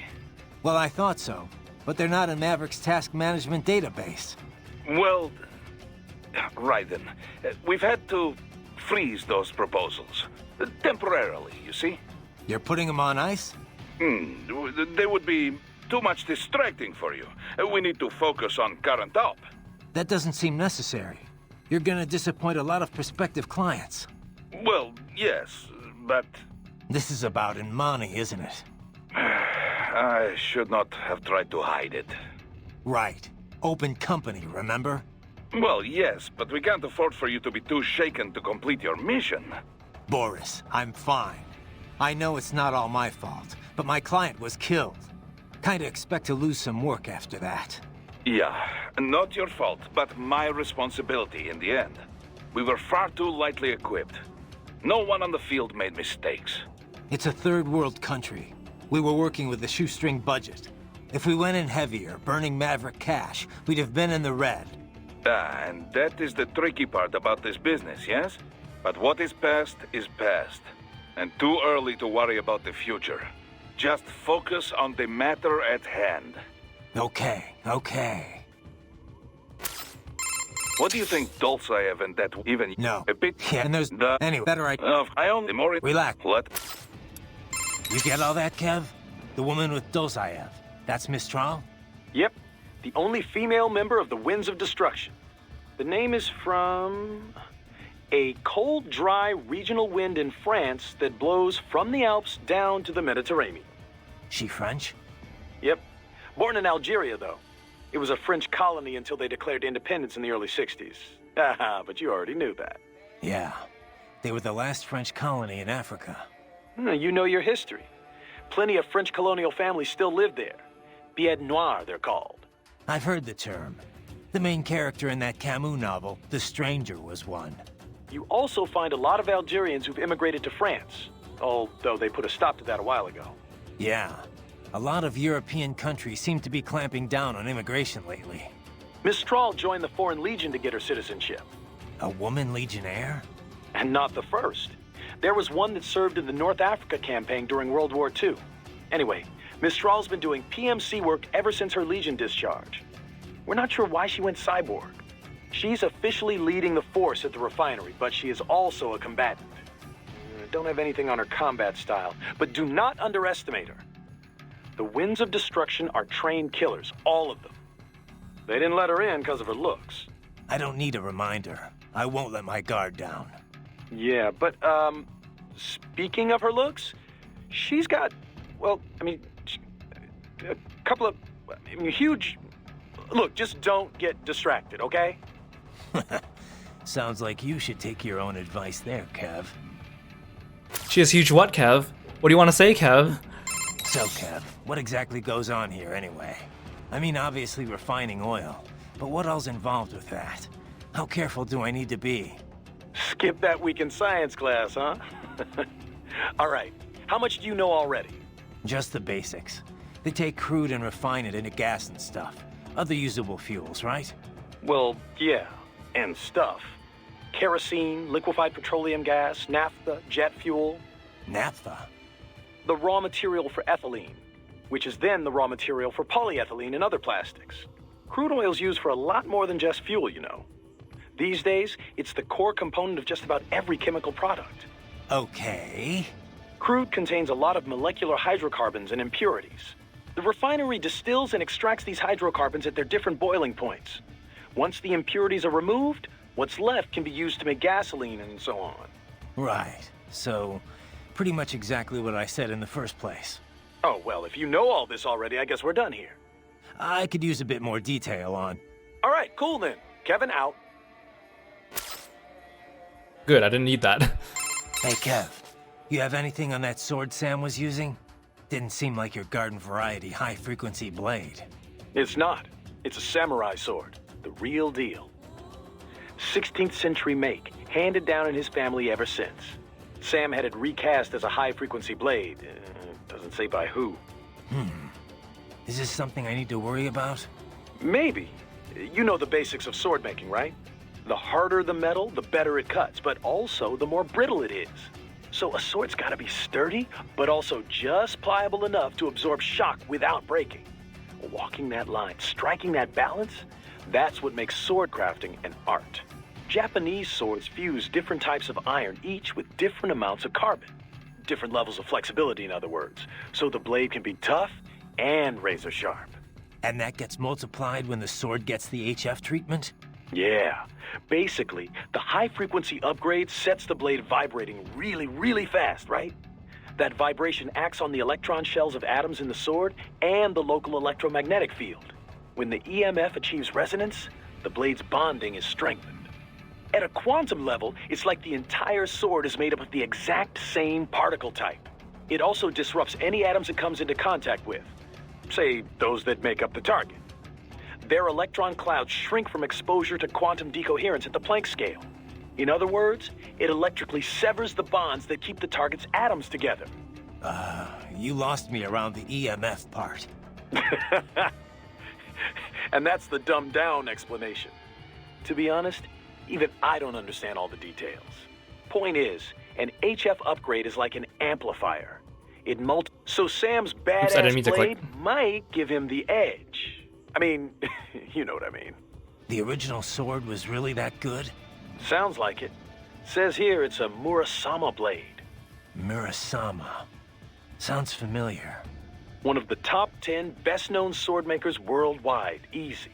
In Japan, he is legendary. They say his swords thirst for blood, that they choose who will wield them, you know, that sort of thing. Ooh, now I really am scared. I know, right? Raiden, head for... Raiden, you need to save? Did you catch all that? With Dolzaev and Mistral? Yeah, I was monitoring the whole time. Dolzaev's not really what I expected. I've seen his file, plenty of photos, but I guess I expected someone more, I don't know, threatening? Didn't seem too friendly to me. No, I mean, you hear terrorist, you think of some cold, calculating professional. Dolzaev looks more like some guy off the street.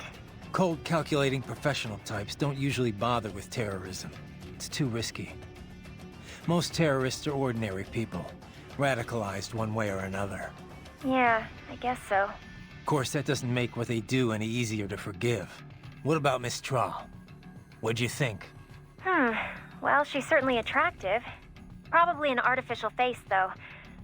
I'm guessing most of her is artificial. Roger that. I see what they did there. It's interesting because obviously this game's fiction, right? But a lot of things they say have a lot of roots in like actual science and politics and stuff, but it's knowing where to draw the line. Like when I read the science stuff they talk about, like I can kind of figure out where's the fiction stuff and where's the real stuff.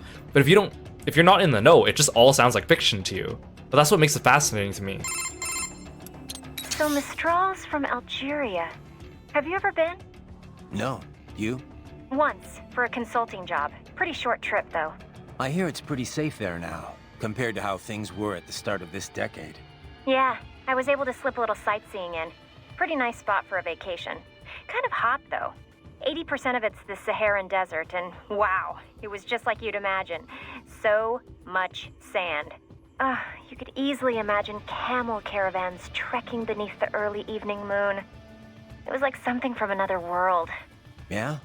I thought only a sixth of the Sahara was sandy like that. The French carried out a bunch of nuclear tests there too, I remember. But once you reach the Mediterranean coast, it's a totally different place. All these white-walled buildings framed against intense blue sea. It's a really stark contrast. Were you in Algiers? I know that the capital looks a lot like that. Yep.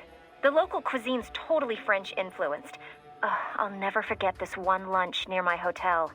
A baguette sandwich and a café au lait. Simple and simply unforgettable. Oh, there were a bunch of sweet shops in town too. High-quality European candy, but so cheap. Sounds like you ate your way across the country.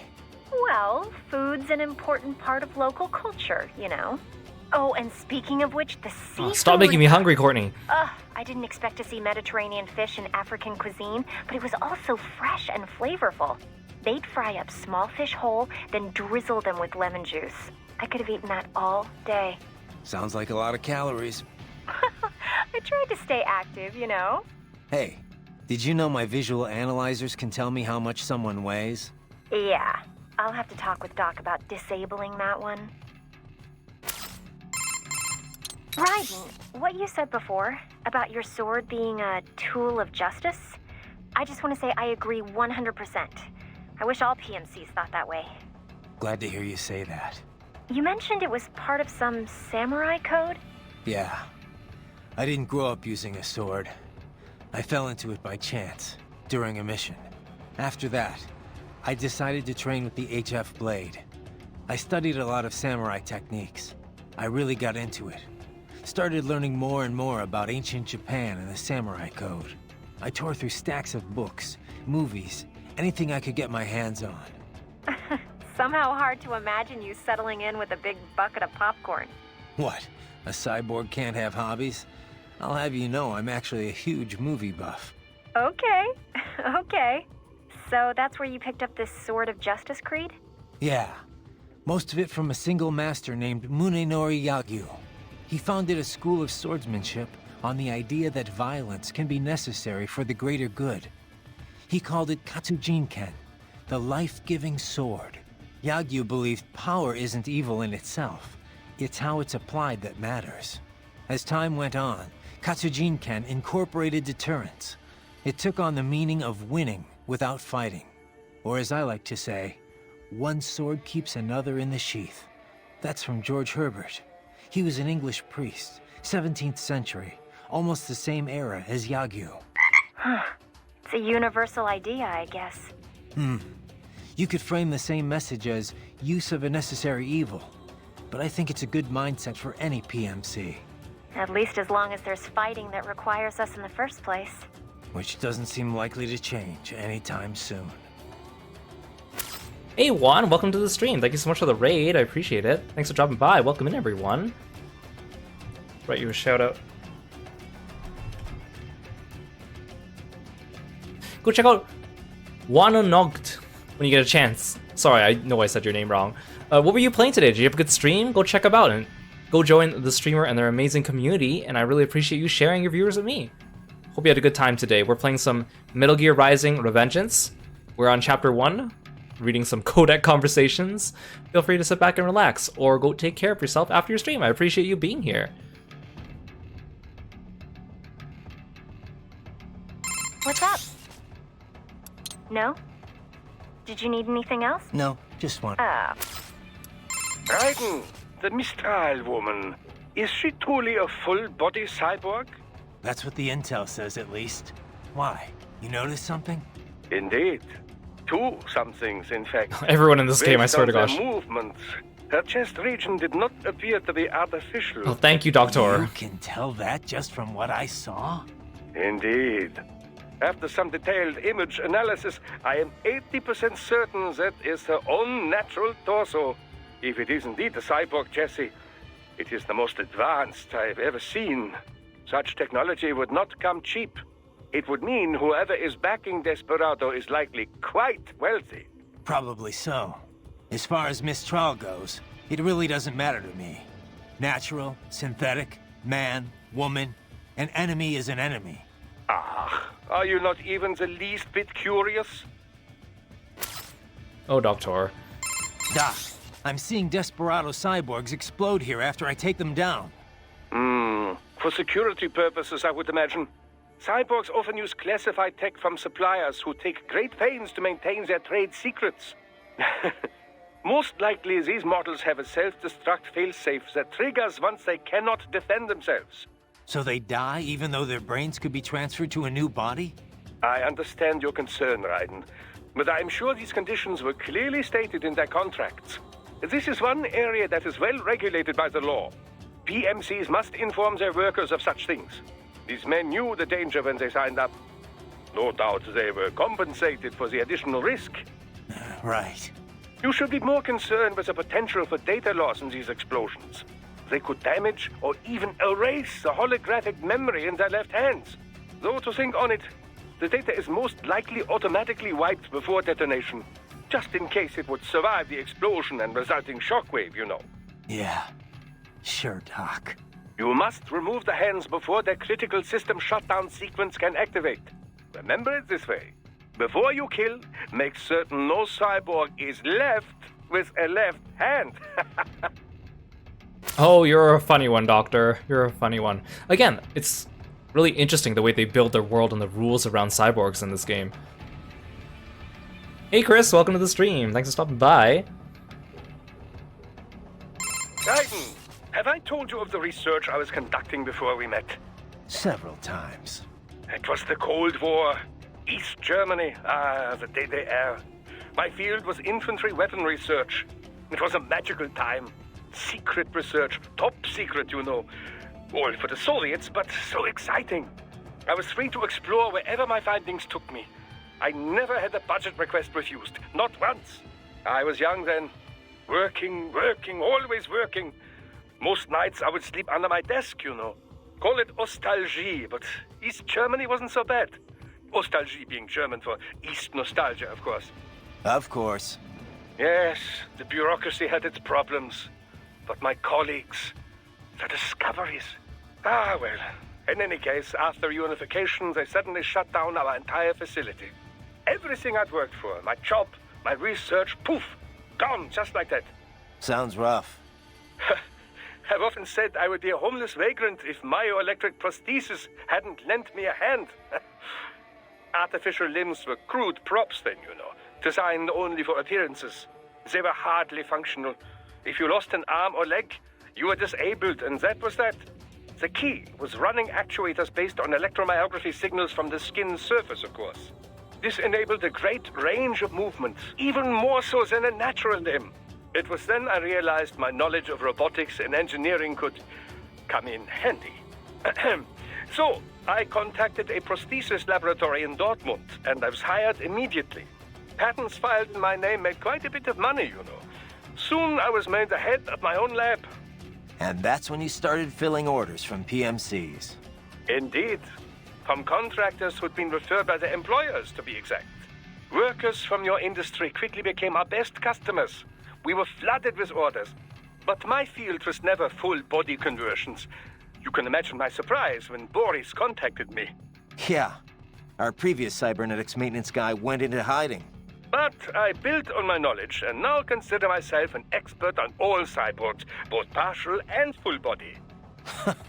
Glad I could help with your on-the-job training. Seriously, though, we're lucky to have you on board. Yes, I should think we have both benefited from our arrangement. Which reminds me, do not forget our other arrangement. The cyborg's left hands, if you would. Got it. I have a friend who's really interested in prosthetics and has been studying and learning more about them, like in an academic setting, and it's fascinating just hearing the things that they talk about. Raiden, the Mistral woman, is she truly a full-body cyborg? That's what the intel says, at least. Why? You notice something? Indeed. Okay, this is the same. You can... And if it is such... Probably. As far... Okay, let's save and then we'll keep walking. Okay, don't let you...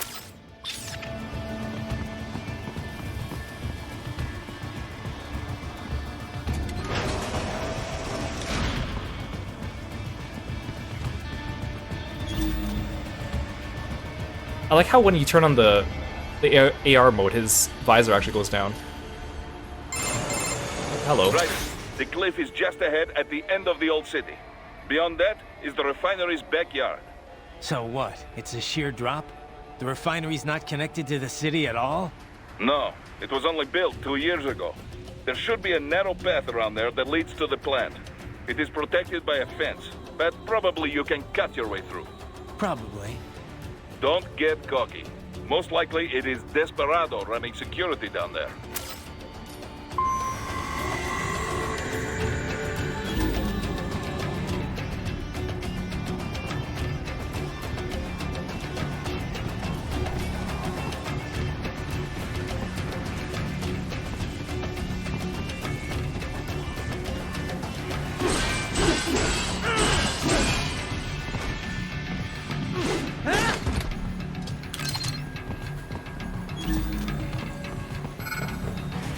Well, hello. Hello, little guys.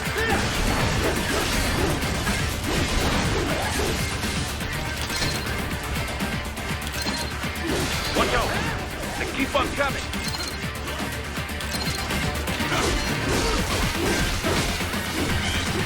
Oh, I gotta watch out. The little guys.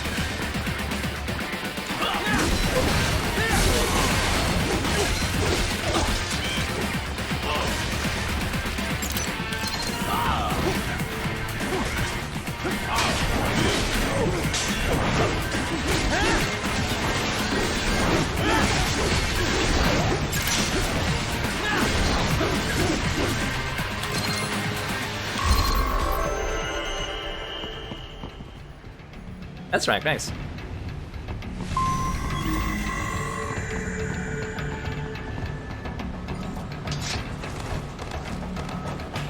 Come on, Raiden, climb. There, no, Raiden, climb. Thank you.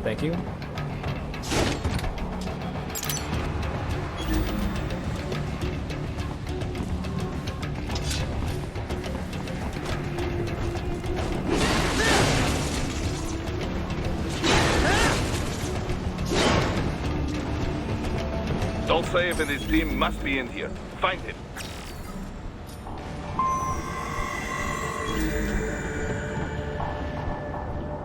I guess I don't really have, like... I wish I could just shoot down the cameras.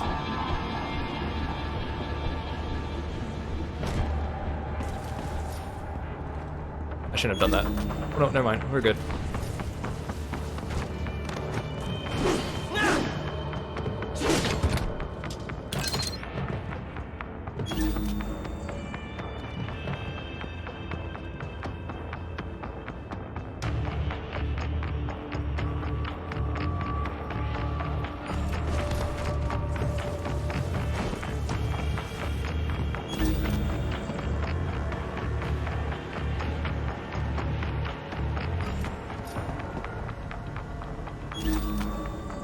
kind of wondering if there's anything to collect in this room.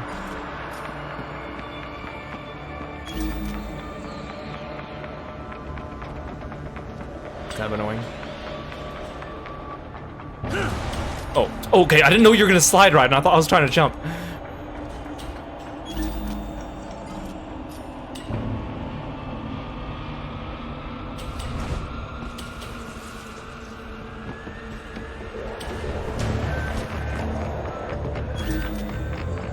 It seems like I only need to avoid the actual laser on them, and they don't actually have too much of a cone.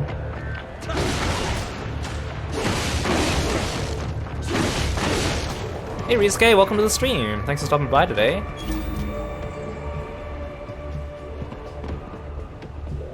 Oh, but there's like an item over there. Wait, I think it's that way.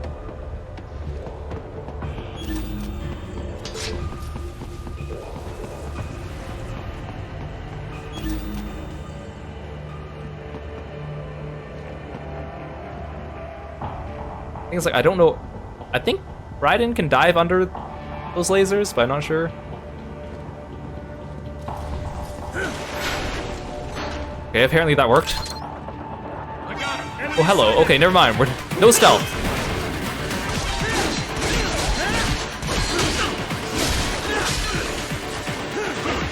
Oh, hi.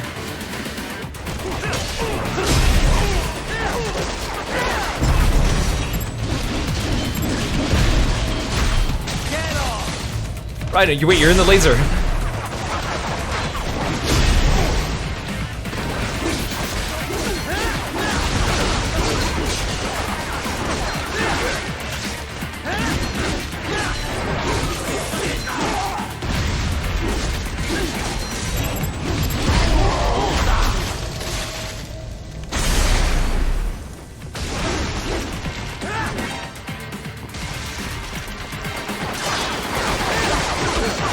Oh, I gotta go over here.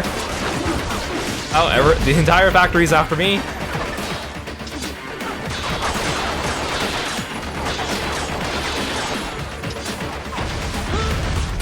Oh, he's still alive.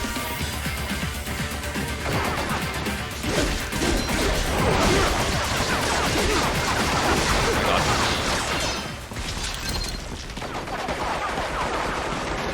That went swimmingly.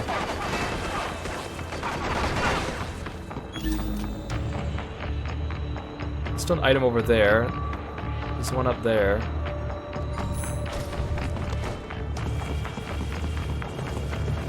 Hello.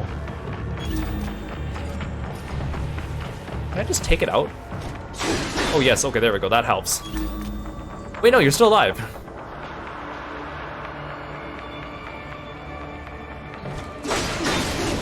There we go.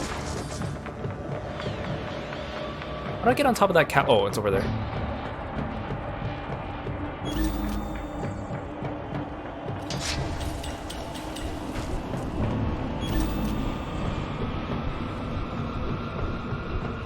There's an item down there.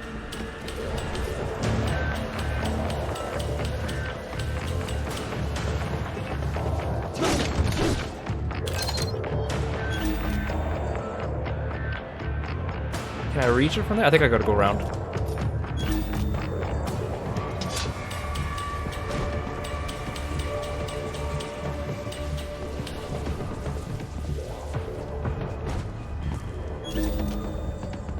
Oh, hi, it's down here. Thought you could hide from me, huh?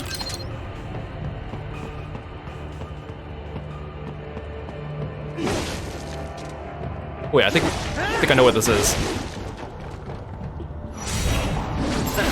Nice hiding spot. Wonder where he learned that from. There's like an Easter egg where there's like a bunch of guys in cardboard boxes hidden throughout the game, and I think you get something if you kill them all.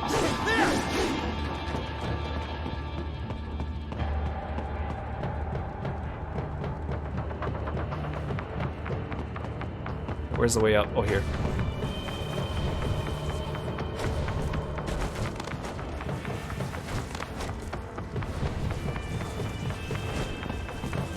Okay. Let me back up.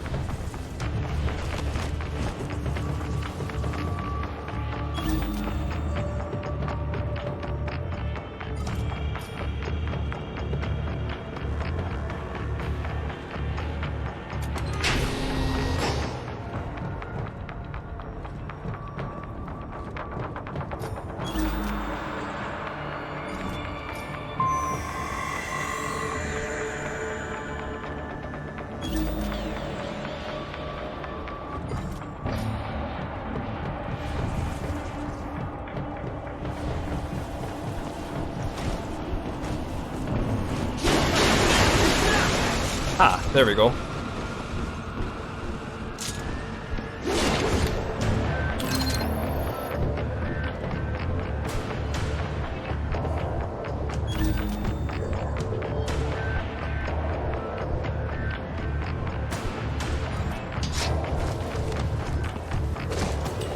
Too bad I took damage from the... Oh, no, I got healed, okay. I was gonna say, too bad I took damage from those cameras.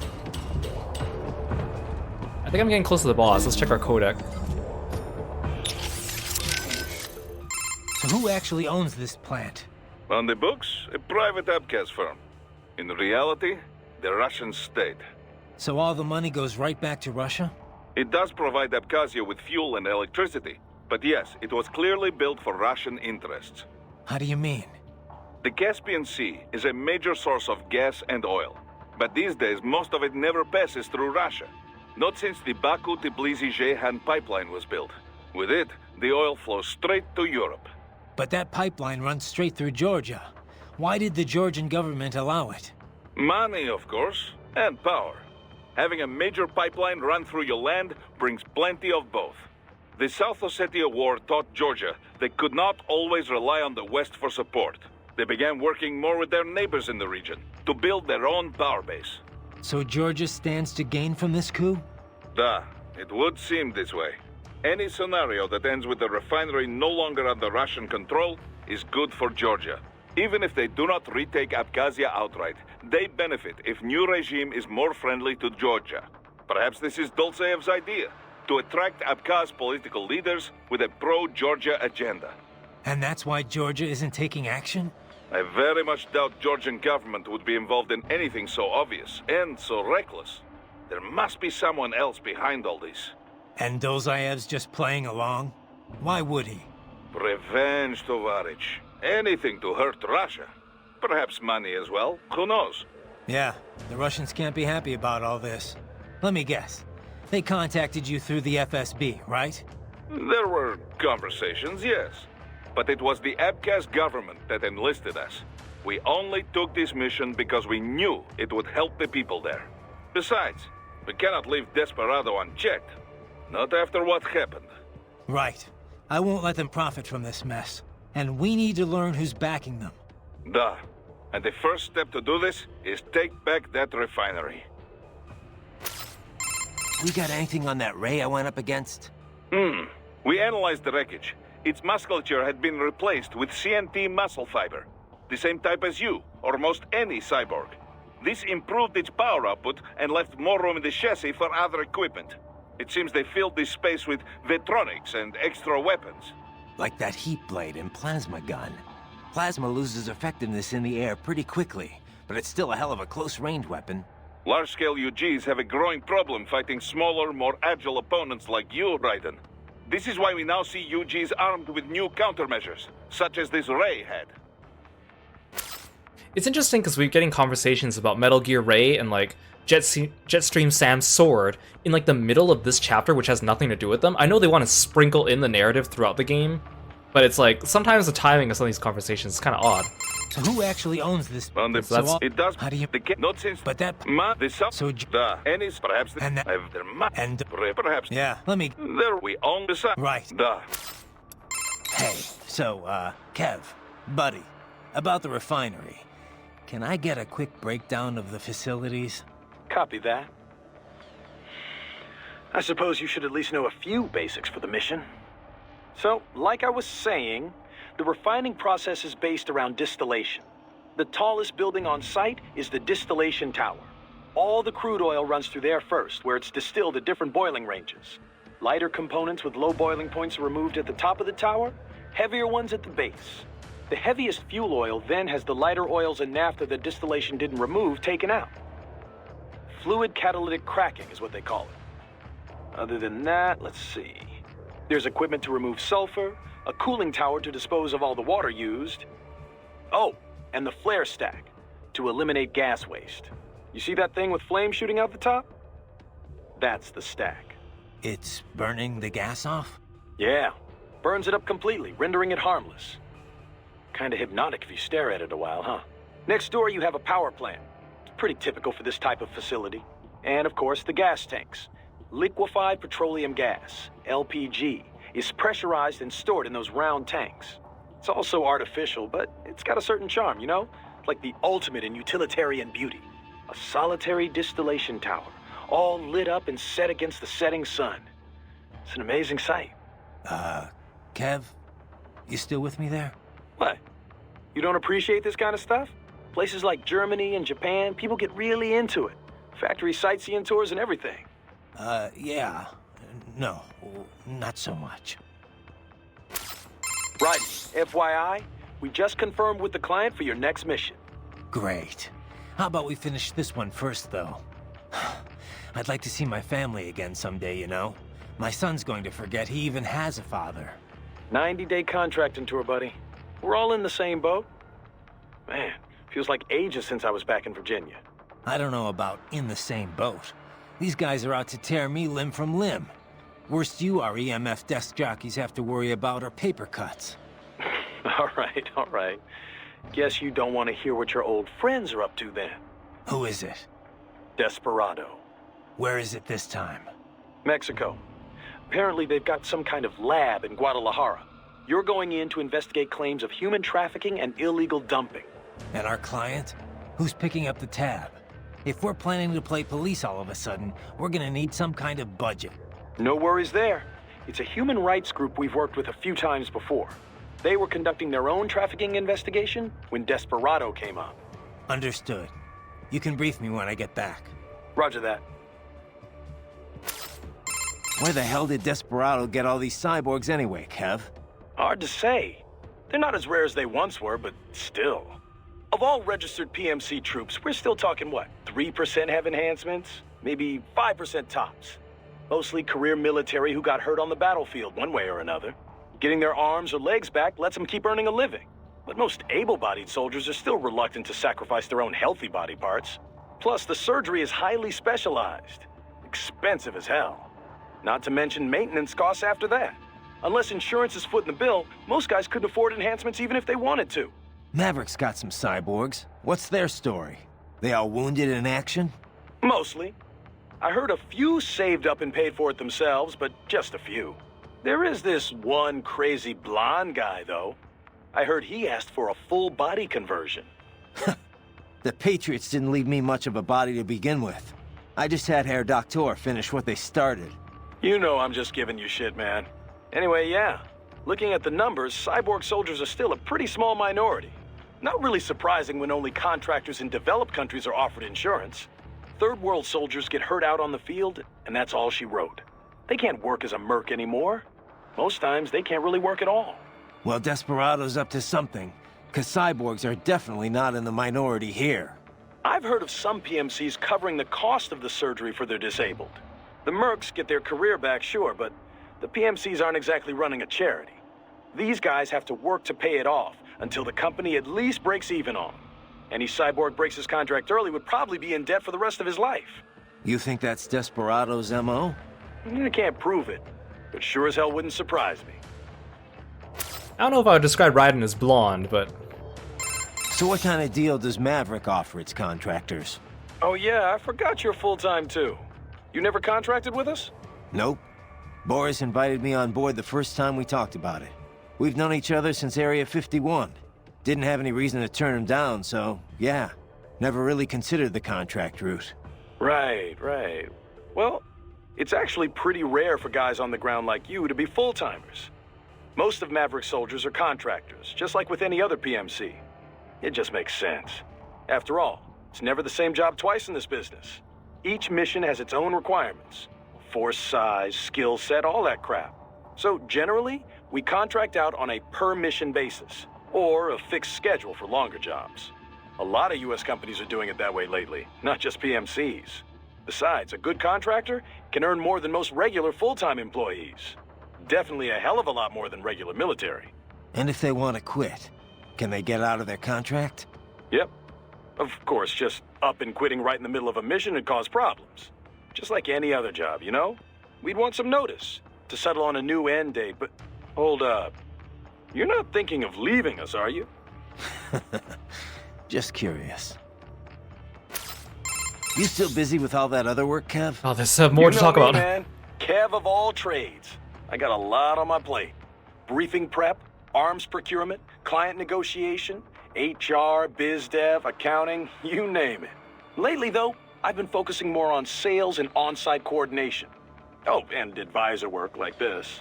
Never sleep, do you? Things have been better since Courtney joined up, at least. I thought I'd finished the stream earlier because I know the chapters in this game actually aren't that long, but the codec conversations, I forgot how many there were. Thanks for the stretch. You still busy with all that? You know, briefing lately. Never.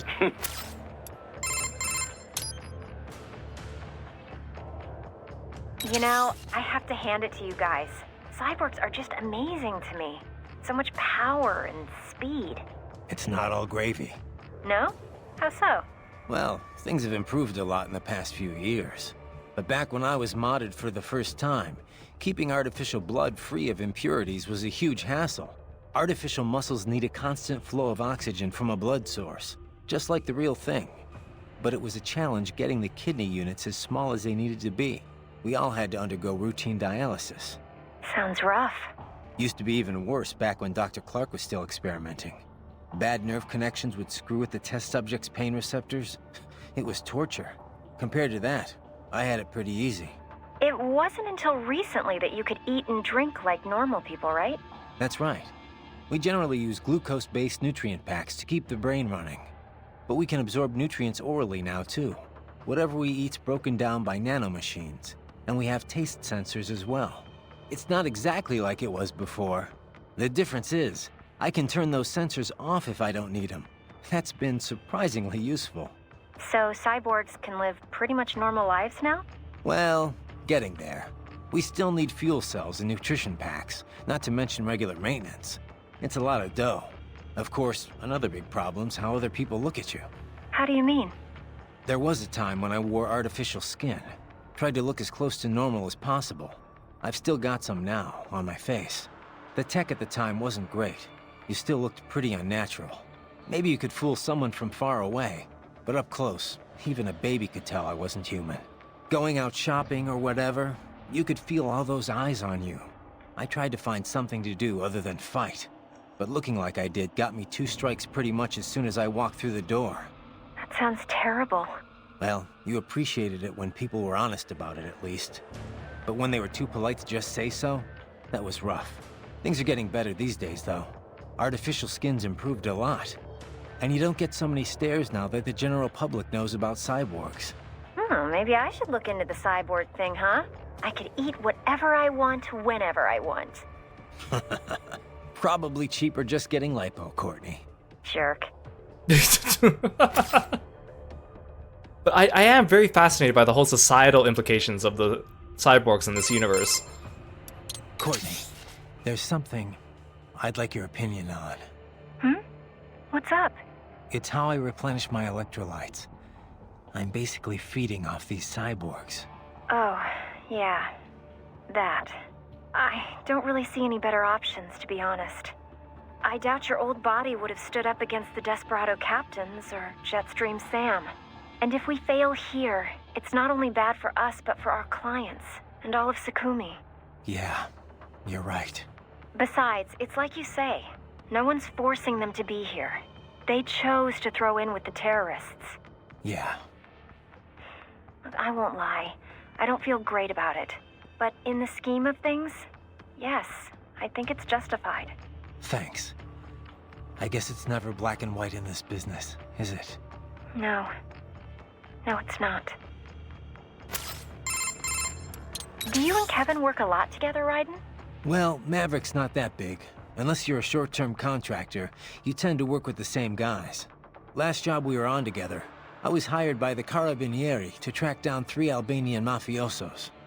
They'd fled Italy for Montenegro, and I had to bring them back. It wasn't easy. All 3 of them had cybernetic upgrades. Without Kev, I could have been in serious trouble. He was with an NGO before Maverick, I think, handling disarmament work for the UN. Yeah. He and Boris met while working together to resolve a conflict in Africa. They hit it off.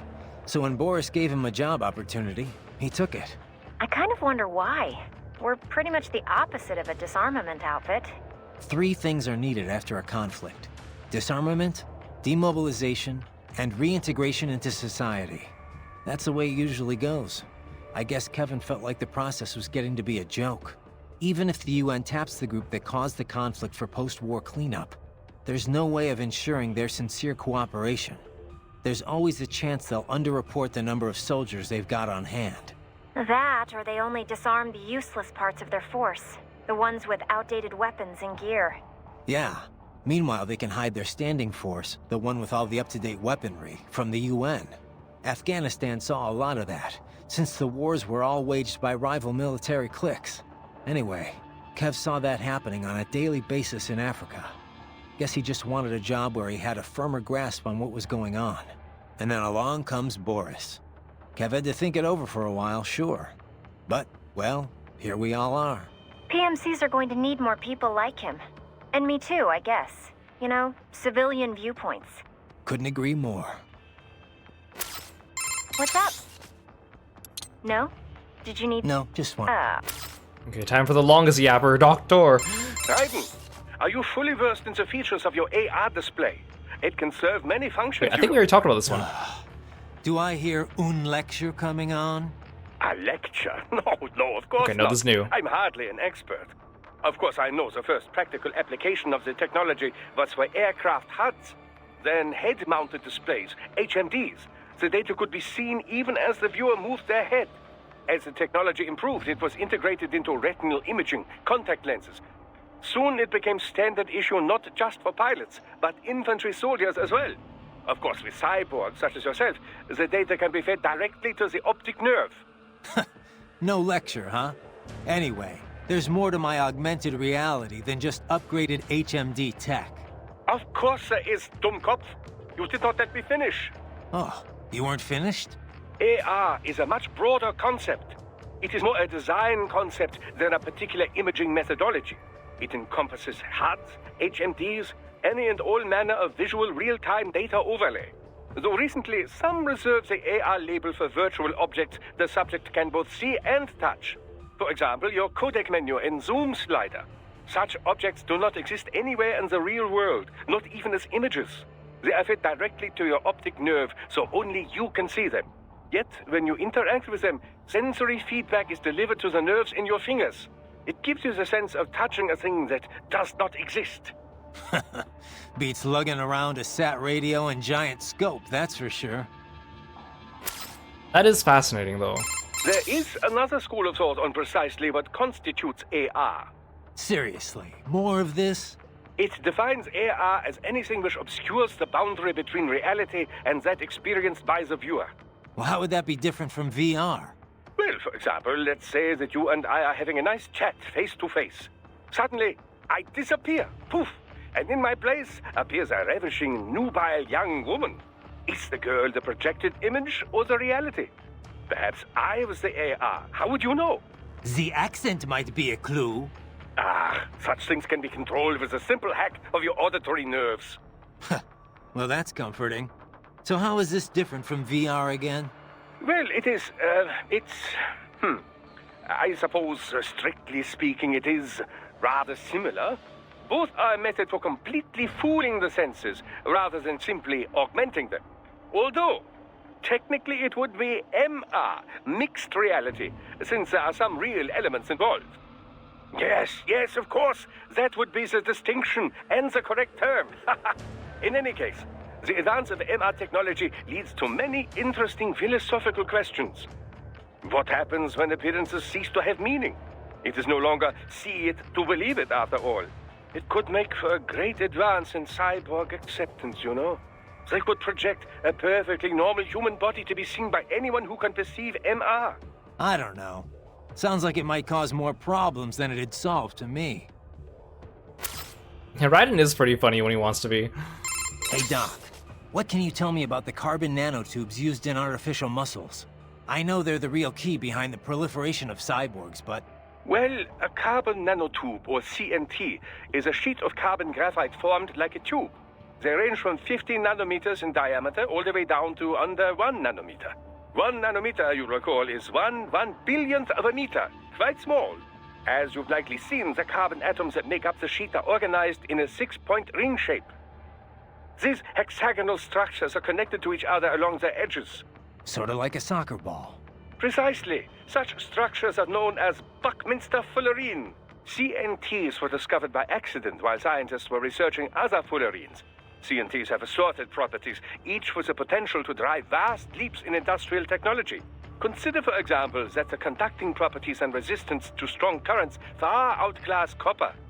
They have great mechanical strength and can be shaped into incredibly thin form factors, all of which can directly contribute to improving integrated circuits. Furthermore, the atomic links in sp2 carbon are the strongest of all types of atoms. Its tensile strength is greater than even diamond. All that, and its weight is only half that of aluminum. It is also quite elastic, making it ideal for bomb-proofing vehicles, buildings, and other structures. Sounds like some kind of wonder material. There have been numerous plans drawn up for orbital elevators in the past. The problem being that no material was strong enough to make them practical. CNTs make such dreams one step closer to reality. You can change their structures by using the right power voltage, and they can withstand temperatures between -190 and +1500 degrees centigrade. They feature a large surface area and an empty space within the tube. This allows for such things as fuel and catalysts to be stored inside. It's that particular trait which has enabled the development of fuel cell-infused artificial muscles. Straight out of sci-fi, huh? Well, truth is stranger than fiction. Science fiction, even. Scientists are currently expanding upon all of CNT's uses. But it has taken a fair amount of time since their discovery for practical implementations to pop up. Historically, mass manufacture was deemed too difficult, the costs astronomical. Practical manufacturing methods were established in the early 2010s, but the Patriots hushed that up. Indeed. And now that it's out in the wild, we are finally well and truly in the carbon nanotube age. You must continue along, Ryan. Thank you. That's what I want to hear. Okay. Fascinating stuff, but also, I think we're near the end. I think we're approaching the boss. Anything down here? Hello.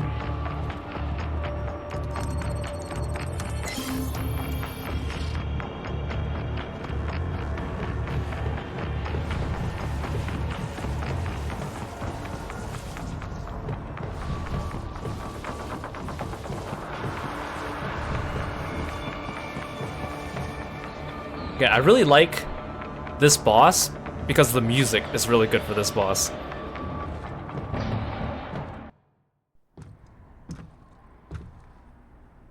I was wondering when you'd come, Jack the Ripper. No one calls me that anymore.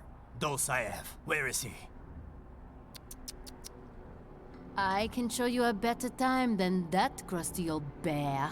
You're in charge here? I am Mistral, the cold wind of France. And your reputation precedes you. Liberian, but white as snow. A natural-born killer, even as a child. That was a long time ago. I was born in Algeria myself, you know? I'm only half French. And? We had our own civil war in the 90s. So you see? Cut from the same cloth, you and I. You don't know me. I lost my whole family. Everything.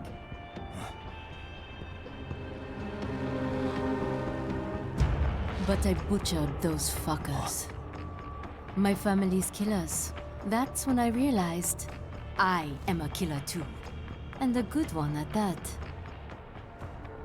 I slaughtered dozens in Iraq, in Afghanistan.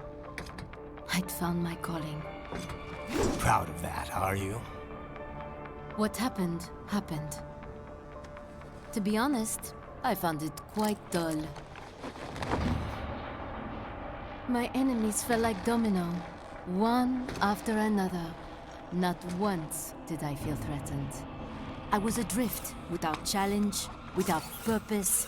At times, I even envied my prey. At least they had a cause to die for. And then, I met him, Who? And I knew what I had been missing. His ideals gave my life meaning. Ideals, Jack. What are yours? I protect the weak.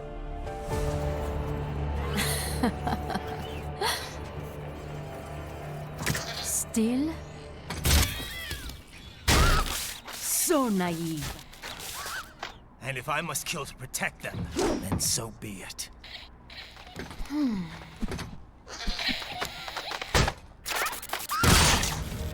It seems we have less in common than I thought. I'll take that as a compliment. If you would kill for your ideals, then surely you are ready to die for them.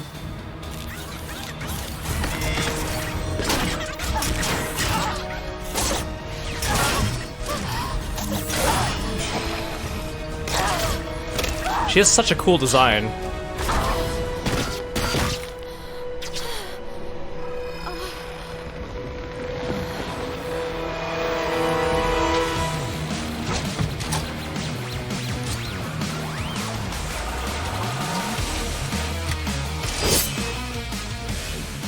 Come, manga.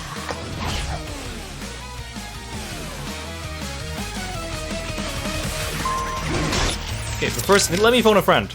This weapon of hers has impressive range. She can defend with it and yet crack like whip to attack. Yeah, it's bizarre. Definitely suits her. It does not work like anything I have seen before. I cannot tell where her attack will land. And even if you manage to parry, it may be hard to counterattack. Yeah, I need to take care of that thing first. When you see it go slack, be ready. If it hits, you have no chance of countering.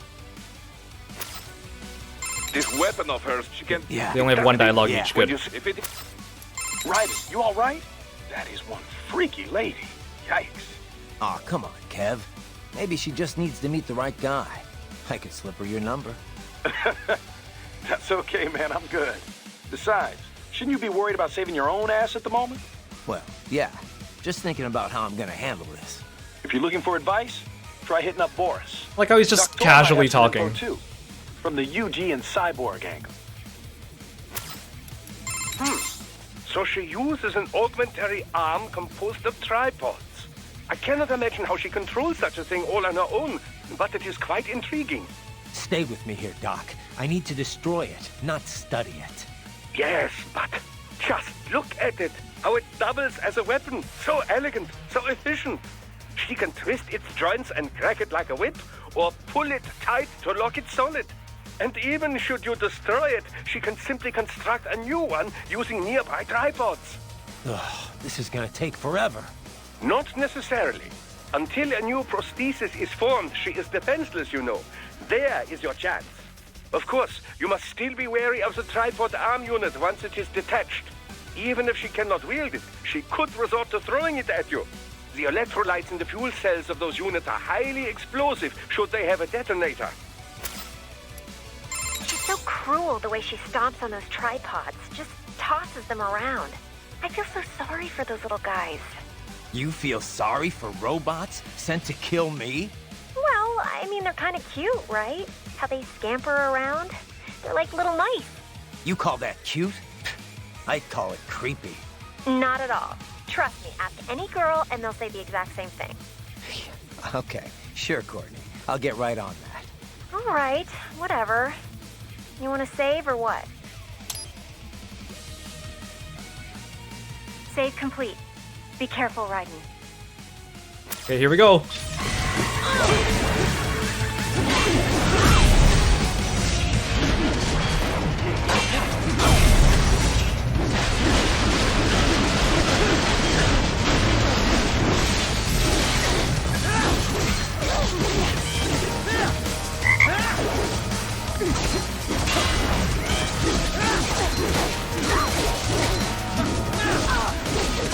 Thanks for the sub, Sai. I appreciate it.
Remy, welcome to the stream. Thank you so much for coming by. Thank you so much for the raid. Hope you're doing well today. Welcome in, everyone. It's good to see you. I'm gonna scroll back and say hi to everyone. Hey, Kazu, it's good to see you. May, hello, hello. Yuzu, welcome in. I ain't. Hello, welcome to the stream. Jinli, hello, hello. Peachy, Angel, Unknown, welcome to the stream. RIB, hello, hello. Average Protagonist, welcome in. Reeds, it's good to see you. Bittersweet, hello, hello. Barmy, welcome, guys. Let's write you a shout out. You guys, you gotta go check out Remy. He's a really cool streamer. Not only that, he's an amazing singer as well. He just released a new cover, and he also does ASMR. You gotta go check him out. Follow him on Twitter, Twitch, YouTube, the whole shebang. Go say hello, because he's really, really cool. Hope you guys had a good time with Remy. Today we're playing some Metal Gear Rising. I'm Kiro, the Frog Thief martial artist. We are at the final boss of this first chapter, so you joined us at the right time. It's very intense right now, so feel free to sit back and relax, or go take care of yourself after your stream. I appreciate you being here. Thanks for calling, Kirby. Okay, now I'm getting crowded by all these little things.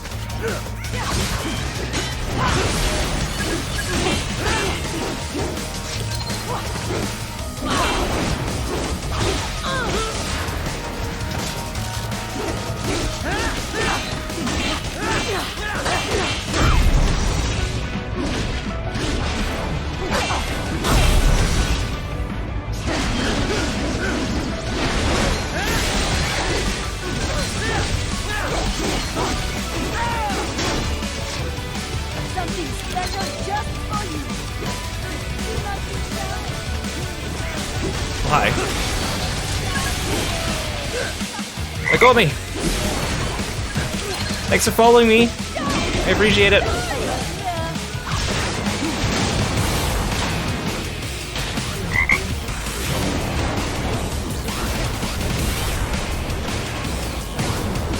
Well then, guys, thanks for being froggy friends.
Oh!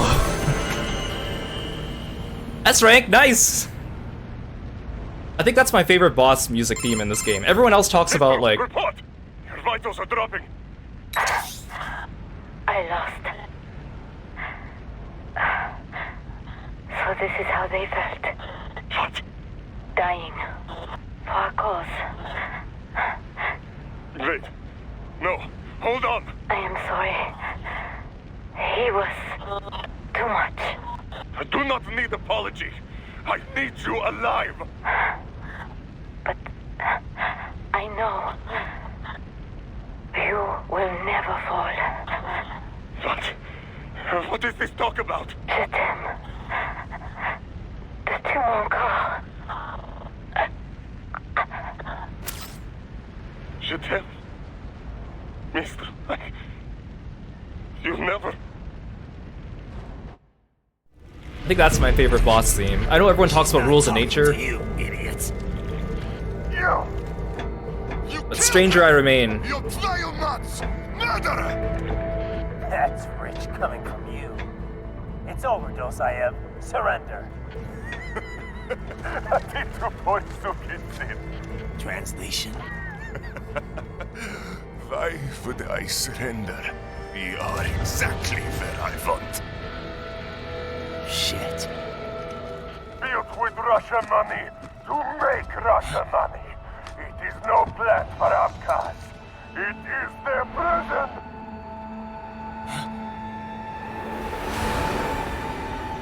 But now, they will be free!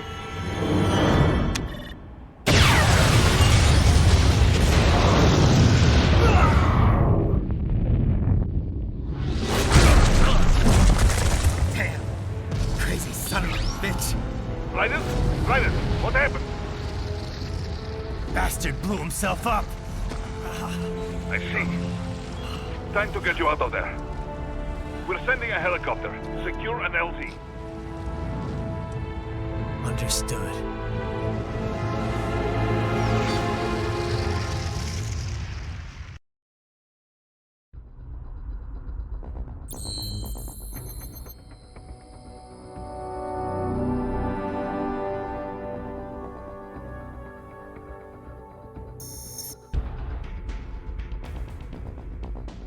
Okay, so that is the end of chapter 1.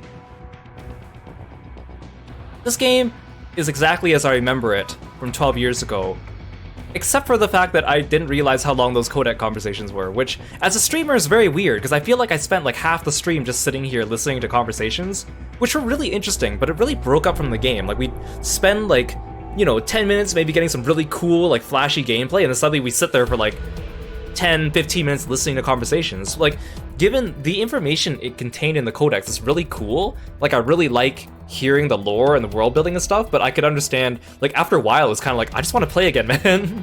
But I don't want to skip it because it's really good for like the actual progression of the story and stuff, right? So we're going to be playing this game throughout the week. It's not actually a long game, but again, I think listening to all the codex will make it a longer game. So I was trying to do like 2 chapters per stream. I might even just do 1 chapter per stream. If some chapters are shorter than others, some are longer than others. This is one of the longer ones. And then at the end we'll do like the DLC, which is included in the PC version of the game. So I'm excited to go back into it, but at the same time, it is different than I remember just because of that one difference, like the fact that I'm streaming it versus just playing it on my own. But it sounds like a lot of other people really enjoy this game. A lot of people have been coming in talking about their old memories with it, so we're just here for a good time. So join me again tomorrow. We'll continue this with chapter 2 and throughout the week. And in the meantime, let's find someone to raid. And if you're new around here, oh, I unlocked a new weapon. And if you're new around here, also check out my videos on YouTube. I have all my previous playthroughs up there for other games I've done. This is our first one of 2025. We recently finished a few other games back in December, so if you want, check out the archive. Those are there. I wanna click because I know that it auto saves between chapters, but it doesn't give me the option to exit the game between chapters, so I don't want to lose anything. So let's press OK. Okay, and there's the saving button. Okay, and I think we should be good. If I close it, it should be fine. Yeah, thanks for coming by, everyone. I really appreciate it. Customize, I'll do that next time. Let's find someone to raid. Looks like a few people are streaming right now.